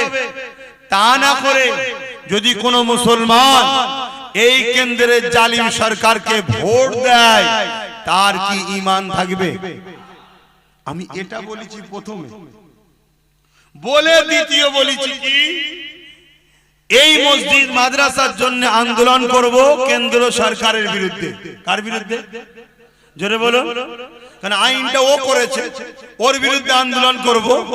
আর রাজ্য সরকার যদি বলে যে ওর বিরুদ্ধে আন্দোলন আমার রাজ্যে করা যাবে না, কেন আমার দাদা হয়, দিল্লি চলে যাও, এখানে আন্দোলন করলে সব থেকে বড় দুশ্মন আমি হব।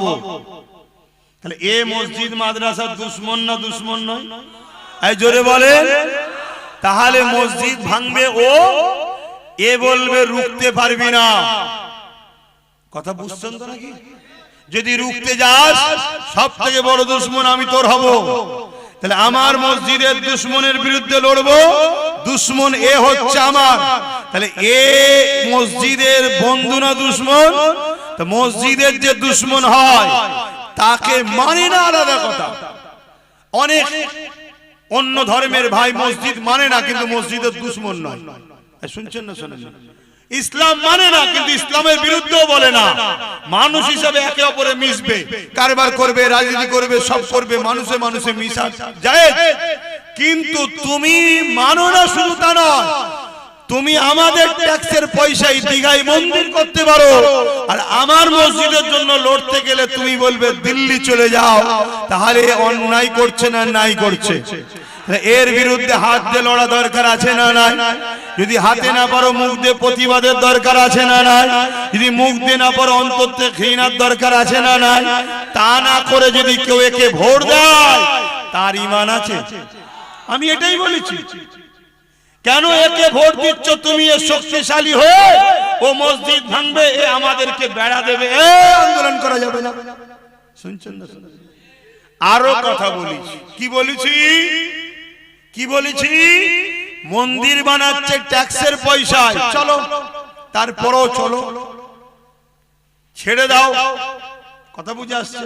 কিন্তু তুমি মন্দির বানিয়ে প্রসাদ খাইয়ে মুসলিম সমাজকে কাফের বানাবার পরিকল্পনা করেছে না করেনি? রেশনের মধ্যে দিয়ে প্রসাদ পাঠিয়েছে না পাঠায়নি? বুকে হাত দিয়ে বলুন, প্রসাদ খেলে ঈমান থাকে? জোরে বলো, ঈমান থাকে। তাহলে তুমি এক মন্দির করলে রাজকোষের টাকা, এটা যেমন অন্যায়, তারপরেও চলো সম্প্রীতির স্বার্থে, বৃহৎ স্বার্থে চুপ করে গেলাম। কিন্তু তুমি প্রসাদ খাইয়ে মুসলিম সমাজের ঈমানকে লুটতে চেয়েছো, আমাদের বেঈমান বানাতে চেয়েছো, এটা নাই না অন্যায়? তাহলে এই অন্যায়ের বিরুদ্ধে হাত দিয়ে রুখা দরকার আছে না নাই? মুখ দিয়ে প্রতিবাদের দরকার আছে না নাই? অন্তত ঘৃণার দরকার আছে না নাই? তা না করে একে আবার ভোট দিয়ে শক্তিশালী করছো, যাতে করে আরো কিছু হারাম খাইয়ে মুসলমানদেরকে কাফের বানায়। অতএব এই কাফেরের যে শাস্তি দেবে, সে বেটাও কাফের হবে। কথা বুঝছেন না, বোঝেন না? তুই রাজনীতি করছিস, করকে যা বাবা, মানুষের রুজি রুটি কারবার ব্যবসা বাণিজ্যের কথা বলবি। আমি আসবো, হুজুর মানুষ জলসা করবো, চলে যাব। তুই রাজনীতির নামে যদি আমাদের ঈমান লুটতে চাস, তাহলে আমার কি দায়িত্ব নয় জাতিকে জাগানো? কথা বলছে না তো? এজন্য আমি বলেছি। কিন্তু এসব কথা বলার পরে আর একটা কথা বলেছি, শুনবেন না? এ বলেছিল কোরআন শেষ হয়ে যাবে, আমার উন্নতি শেষ হবে না। এ কথাটা মানেন? নাই না অন্যায়? এ কথাটা বলেছে, নাই না অন্যায়? ওর উন্নতি শেষ হবে, ওর উন্নতি শেষ হবে না হবে না? আমার কোরআন শেষ হয়ে যাবে। দুদিন পরে কোন জাহান্নামে ঢুকে যাবে কোনো ঠিক আছে? হ্যাঁ, ও বলছে আমার কোরআন শেষ হয়ে যাবে। এ কথা বুঝছেন না? এই বিষয়ে মোল্লা মৌলী সাহেবদের কথা আছে। ওজন আমি আব্বাস সিদ্দিকী যখন বিরোধী করি, আমার বিরুদ্ধে বলার জন্য অনেক মৌলী সাহেব বাজারে আছেন না নয়? হ্যাঁ, এদের ভাড়া করা দালাল, এদের ভাড়া করা দালাল। চিনে রাখো, হতভাগা আকবর এরকম মৌলী সাহেবকে পয়সা দিয়ে দালাল তৈরি করেছিল, যাদের দ্বারা দ্বীনে ইলাহি কোরআনের বিরুদ্ধে কিতাব লিখেছিল। শুনছেন? হ্যাঁ, দ্বীনের স্বার্থে বলে যাচ্ছি। এতে যদি আব্বাস সিদ্দিকীর কপালে খোদা যা লিখে রেখেছে আমি সেটা মানতে রাজি। কথা বুঝে আসছে না নাই? হ্যাঁ, দ্বীনের জন্য বলতে হবে না হবে না? আমার বাপেরা কি বলছেন, বলতে হবে না হবে না? হ্যাঁ, তোমার পেট দেখছ আব্বা, আমার মায়েরা মদের টাকা খুব লিচ্ছ। হ্যাঁ, মদ বিক্রি করার টাকা দিচ্ছে বাড়ি বাড়ি, ওই টাকায় তুমি ছেলেকে খাওয়াচ্ছ। মনে রেখে দিও, তোমার ছেলে এত বিস্ফোরা হবে, একটু বড় হতে দাও না, চুলের মুঠি ধরে পিটবে। তুমি কত তাবিজ করবে মা? কোন তাবিজ কাজে লাগবে না। কেন? গোড়াই গন্ডগোল করে ফেলেছে। শুনছেন তো নাকি? না গায়ে লাগছে সব? এখনো সময় আছে, তওবা করো। এবারে এর এসব বলার পরে একটা কথা বলেছি, কি যদি কেউ বলো যে এ মিস করে বলে ফেলেছে, এটা স্লিপ হয়ে গেছে, এই শুনছেন তো নাকি? এটা ভুল করে বলে ফেলেছে, যদি কেউ বলে, শুনছেন তো নাকি? আমি তখন এটাও বলেছি, তাহলে একে ক্ষমা চাইতে বলো, একে বলো যে আমার ওটা বলা ভুল হয়েছে, তোমরা আন্দোলন করো, কিন্তু রাস্তা বন্ধ করো না। কেন? আমার বাংলায় যাতে মানুষ চলতে পারে। হ্যাঁ, বলার অধিকার আছে, তার রাজ্য সে দেখবে না, সে দায়িত্ব আছে। কিন্তু দিল্লি চলে যাও বললি তুই, মানে দাদাগিরি মস্তান হয়ে গেছি না, ক্ষমতা খুব। হ্যাঁ শোন, এখানে অনেকে ছিল, আমরা সরে যেতে না, রাস্তার কুকুরও তাকে চিনতে পারেনি। আর এক কথা ভুল বলছি?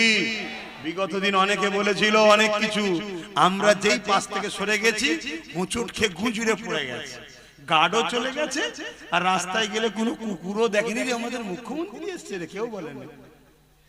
কথা ভুল বলছি? আমাদের ভোট নেবে আর আমাদেরকে দিল্লি দেখাবে, এটা অন্যায় হচ্ছে না? নাই হচ্ছে। এরপরও আমি বলেছি, যদিও ক্ষমা চেয়ে তাহলে আমি বলবো না ক্ষমা চেয়েছে। যতদিন না ক্ষমা চাইবে, আল্লাহ যতদিন আমায় বলাবে আমি বলবো। কারো যদি আপত্তি হয়, সেই মুসলমানকে বলবো কলেমায় রুদ্ধ কবুর পরে নতুন করে মুসলমান হন। তোর কাছে বেঈমান নেতা আগে, ইসলামের দুশমন আগে, তোর কাছে কোরআন দিন আগে নয়। তুই এত নিকৃষ্ট হয়ে গেলি, তওবা কর, কলেমা পড়। কোন মুসলমান যদি এর পক্ষে থাকে তার ঈমান থাকবে না। শুনছেন তো নাকি? হ্যাঁ, যদি ক্ষমা চেয়ে এলাই তাহলে ভিন্ন বিষয়, রুজি রুটি কারবারের ব্যাপার, দুনিয়াদারি ব্যাপার, চল বাবা, ওটা তোর যার যাকে ভালো লাগে নিয়ে করবে যা, তখন অন্য জায়গায় আসবে, যে যার দলের হয়ে প্রচার করবে। কিন্তু এ তো আমার দিনকে মিটাতে চাইছে। ও হলো প্রকাশ্য দুশমন, এ হলো বন্ধু সেজে দুশমন। এ কথা বুঝছেন? এজন্য আমার বলার দায়িত্ব আছে না নাই? একটু হ্যাঁ কি না বলে। তাই তো আমি বলছি, কে কে বলছেন বলার দায়িত্ব আছে, একটু হাত তুলে সাক্ষী দেন তো দেখি। আল্লাহকে দেখে লম্বা করে হাত তোলে। আশপাশে দেখেন কেউ হাত তুলতে বাকি আছে কি? দেখেন দেখেন কেউ বাকি আছে কি? লম্বা করে হাত তোলে। কেউ বাকি নেই তো? যদি কেউ বাকি থাকে তাকে শুধু চিনে রাখবেন, তার সাথে বিরোধী করবেন না, তাকে চিনে রাখবেন শুধু, যে আমাদের কোরআনের পক্ষে নয়। ব্যাস মিটে গেল। কথা বুঝে আসছে না? না তো ভাইরা আমার, এইটাকে আবার কাটিং করেছে একদল মুনাফিক। কাটিং করে কোন একটা বুজুর্গ ব্যক্তির ওয়াজের সঙ্গে আমারটা সেটিং করেছে।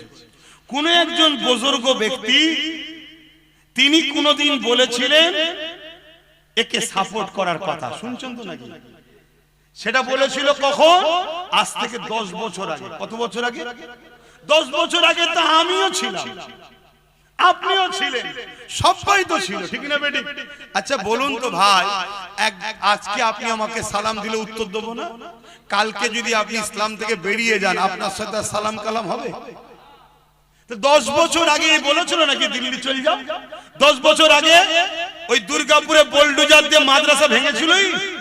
10 বছর আগে রাজ্য সরকার বলেছিল যে রাস্তার কুকুরকে খাবার দেবো, কুকুরের বাচ্চাকে, মাদ্রাসার বাচ্চাদেরকে মিড ডে মিল দেবো না, বলেছিল। 10 বছর আগে বলেছিল কোরআন শেষ হয়ে যাবে। 10 বছর আগে বলেছিল কোন একজন এমএলএ মমতাকে আল্লাহ বলছে, নির্মল মাঝি মমতাকে বলছে এটা আমাদের আল্লাহ। মানেন কি হচ্ছে আমার ইসলামটাকে নিয়ে? তোরা রাজনীতি করছিস, করবি যা, আলাদা বিষয়, কিন্তু তুমি রাজনীতির নামে আমার ধর্মকে খিল্লি করবে, ধর্মকে মিটাবার চেষ্টা করবে, তাহলে কথা বলতে হবে। কি বলতে হবে না? হবে না? হ্যাঁ, মনে রেখে দিও, আল্লাহ দ্বীনের জন্য একটা গরিবের নওয়াজি যথেষ্ট, আল্লাহ দ্বীনের জন্য একটা ফারুকে আজমি যথেষ্ট, আল্লাহ দ্বীনের জন্য একটা আবু বকর সিদ্দিকী যথেষ্ট, আল্লাহ দ্বীনের জন্য কাকে আল্লাহ বেছে নেবে সে জানে, একটা মুজাহিদি যথেষ্ট। কিন্তু মনে রাখবে, বাকি যারা কমসে কম অন্তর থেকেও যদি ঘৃণা করো আলাদা কথা, তা না করে যদি ক্ষমতায় আনার জন্য সাপোর্ট করো গোপনে গোপনে, কেউ না জানুক, আল্লাহ জানছে না জানে না, তুমি জবাব দেবে আল্লাহর কাছে, মনে রাখবে। এবারে ওই একটা বুজুর্গ ব্যক্তির কথা আমার সঙ্গে জুড়েছে, তাহলে ইনি কি হবে? আবার অনেকে বলছে এ কথা বললে তাহলে সবাই তো বেঈমান হয়ে গেল। কেন? সবাই যখন দিয়েছিল তখন তো এই কথা বলেনি, এখন বলছে। এখন কেউ একা দেয় কি? দেখ না, যে যে দেবে শেষে বেঈমান। অসুবিধা কি আছে? পীর বলে ফতোয়া কি আলাদা নাকি? মুফতি বলে ফতোয়া আলাদা নাকি? মাওলানা বলে ফতোয়া কি আলাদা নাকি? নবীর হাদিস কেটে দাও। আল্লাহ নবী মিশকাত শরীফের হাদিসে বলছে, কেউ জালিম জানার পরে তাকে যদি কেউ সাপোর্ট করে, সহযোগিতা করে, তাকে যদি কেউ সাথ দেয়, সে ইসলাম থেকে বেরিয়ে যাবে। শুনছেন না? শুনেন। তো সব থেকে বড় জুলুম কোনটা? ইসলামের বিরোধী করা না? সব থেকে বড় জুলুম কি ইসলামের বিরুদ্ধে কথা বলা নয়? কোরআনের বিরুদ্ধে কথা বলা কি সব থেকে বড় জুলুম নয়? তাহলে এত বড় জালিম জানার পরও, খুন খারাপই তো অগেত করছে, এত কিছু জানার পরও তুমি যদি সাথ দাও, মিশকাত শরীফের হাদিস রাসূলের, ইসলাম থেকে বেরিয়ে যাবে। এক কথা বুঝছেন না? বোঝেন না? এবার এইটা আমি কি ঘরে ঘরে বুঝাচ্ছি না মাইকে? জোরে বলে।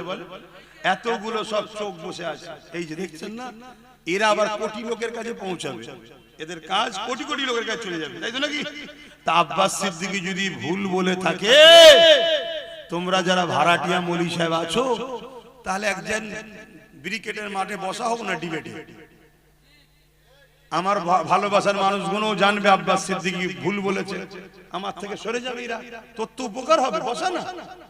শুনছেন তো নাকি?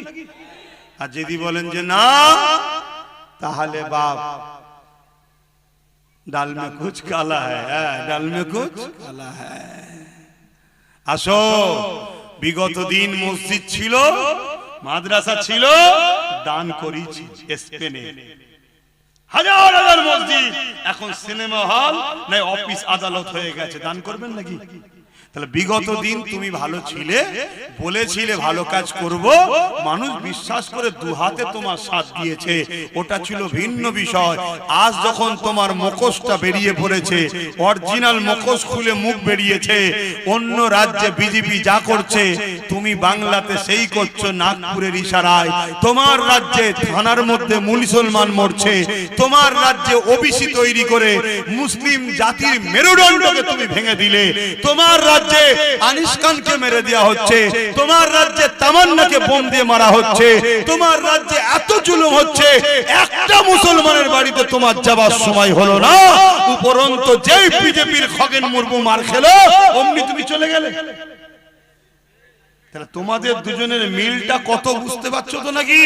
তাহলে অন্য রাজ্যে বিজেপি আরএসএস এর ইশারায় কাজ করছে, তুমি এখানে আরএসএস এর ইশারায় সেই কাজ করছো। ও ডাইরেক্ট, তুমি পিছন থেকে আঘাত করছো।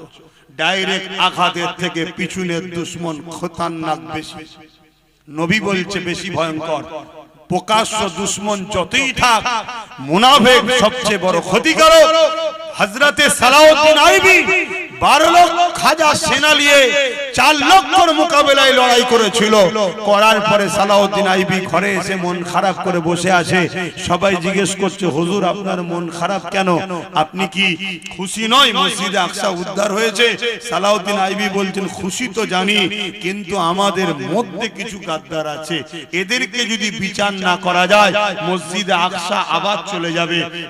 সালাউদ্দিন আইবি একটা গোয়েন্দা টিম তৈরি করলেন, তাদেরকে মসজিদে পাঠালেন, মক্তবে পাঠালেন, খানকায় পাঠালেন, কথা বুঝে আসছে, মাদ্রাসায় পাঠালেন। কেন না? এখানেই গোপন দুশমন থাকে। শুনছেন তো নাকি? 3000 আলেম উলামাকে সালাউদ্দিন আইবি নিজে হাতে করে কতল করেছে। তারা কারা? সুরাতে সকলে মুসলমান মাওলানা, ভেতরে সব ছিল ইহুদিদের চট। তাহলে আজকেও আছে না? না জোরে বলে, চিনবেন কি করে? হক উলামা চিনার একটা নমুনা বলে যাচ্ছি, হক উলামা চিনার নমুনা বলে যাচ্ছি। যদি ভুল হয় উলামা ভাইরা ধরিয়ে দেবেন।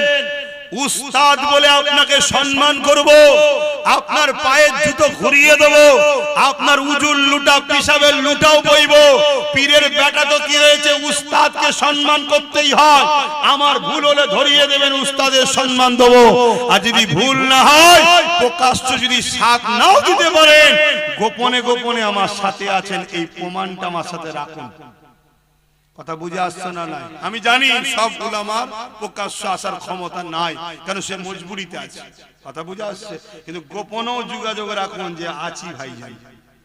কথা বুঝে আসছে না? নাই, হক উলামা চিনার নমুনা বলে যাচ্ছি। হক উলামা কোন দিনের জন্য সময়ের জালিম শাসকের সঙ্গে সম্পর্ক রাখবে না। কি বললাম? হক উলামা সময়ের জালিম শাসকের পক্ষে কখনো থাকতে পারে না। তার নমুনা দিলেন। দাদা হুজুর ব্রিটিশের বিরুদ্ধে ছিল, মুজাদ্দেদ আল-ফেসানি হতভাগা আকবরের বিরুদ্ধে ছিল, আমার ইমামে আজম সময়ের শাসকের বিরুদ্ধে ছিল, আমার ইমাম মালিক সময়ের শাসকের বিরুদ্ধে ছিল, ইমাম বুখারী সময়ের শাসকের বিরুদ্ধে ছিল। যুগে যুগে যুগে যত বড় বড় হাক্কানি উলামা এসেছে, তাদের সঙ্গে সময়ের জালিম শাসকদের টক্কর ছিল। কথা বুঝছেন? আর জালিম শাসকরা এই সকল উলামাদের উপরে হাজারো টর্চার করেছে, হাজারো জুলুম করেছে। তারা সব জুলুমকে সহ্য করেছে কিন্তু জালিমের কাছে মাথা নত করেনি। জোরে বলুন সুবহানাল্লাহ। কথা শেষ করছি, ব্যথা পেলেন? আসেন সংক্ষেপ করব, তার আগে একটু সালাম দেব। ইয়া নবী সালাম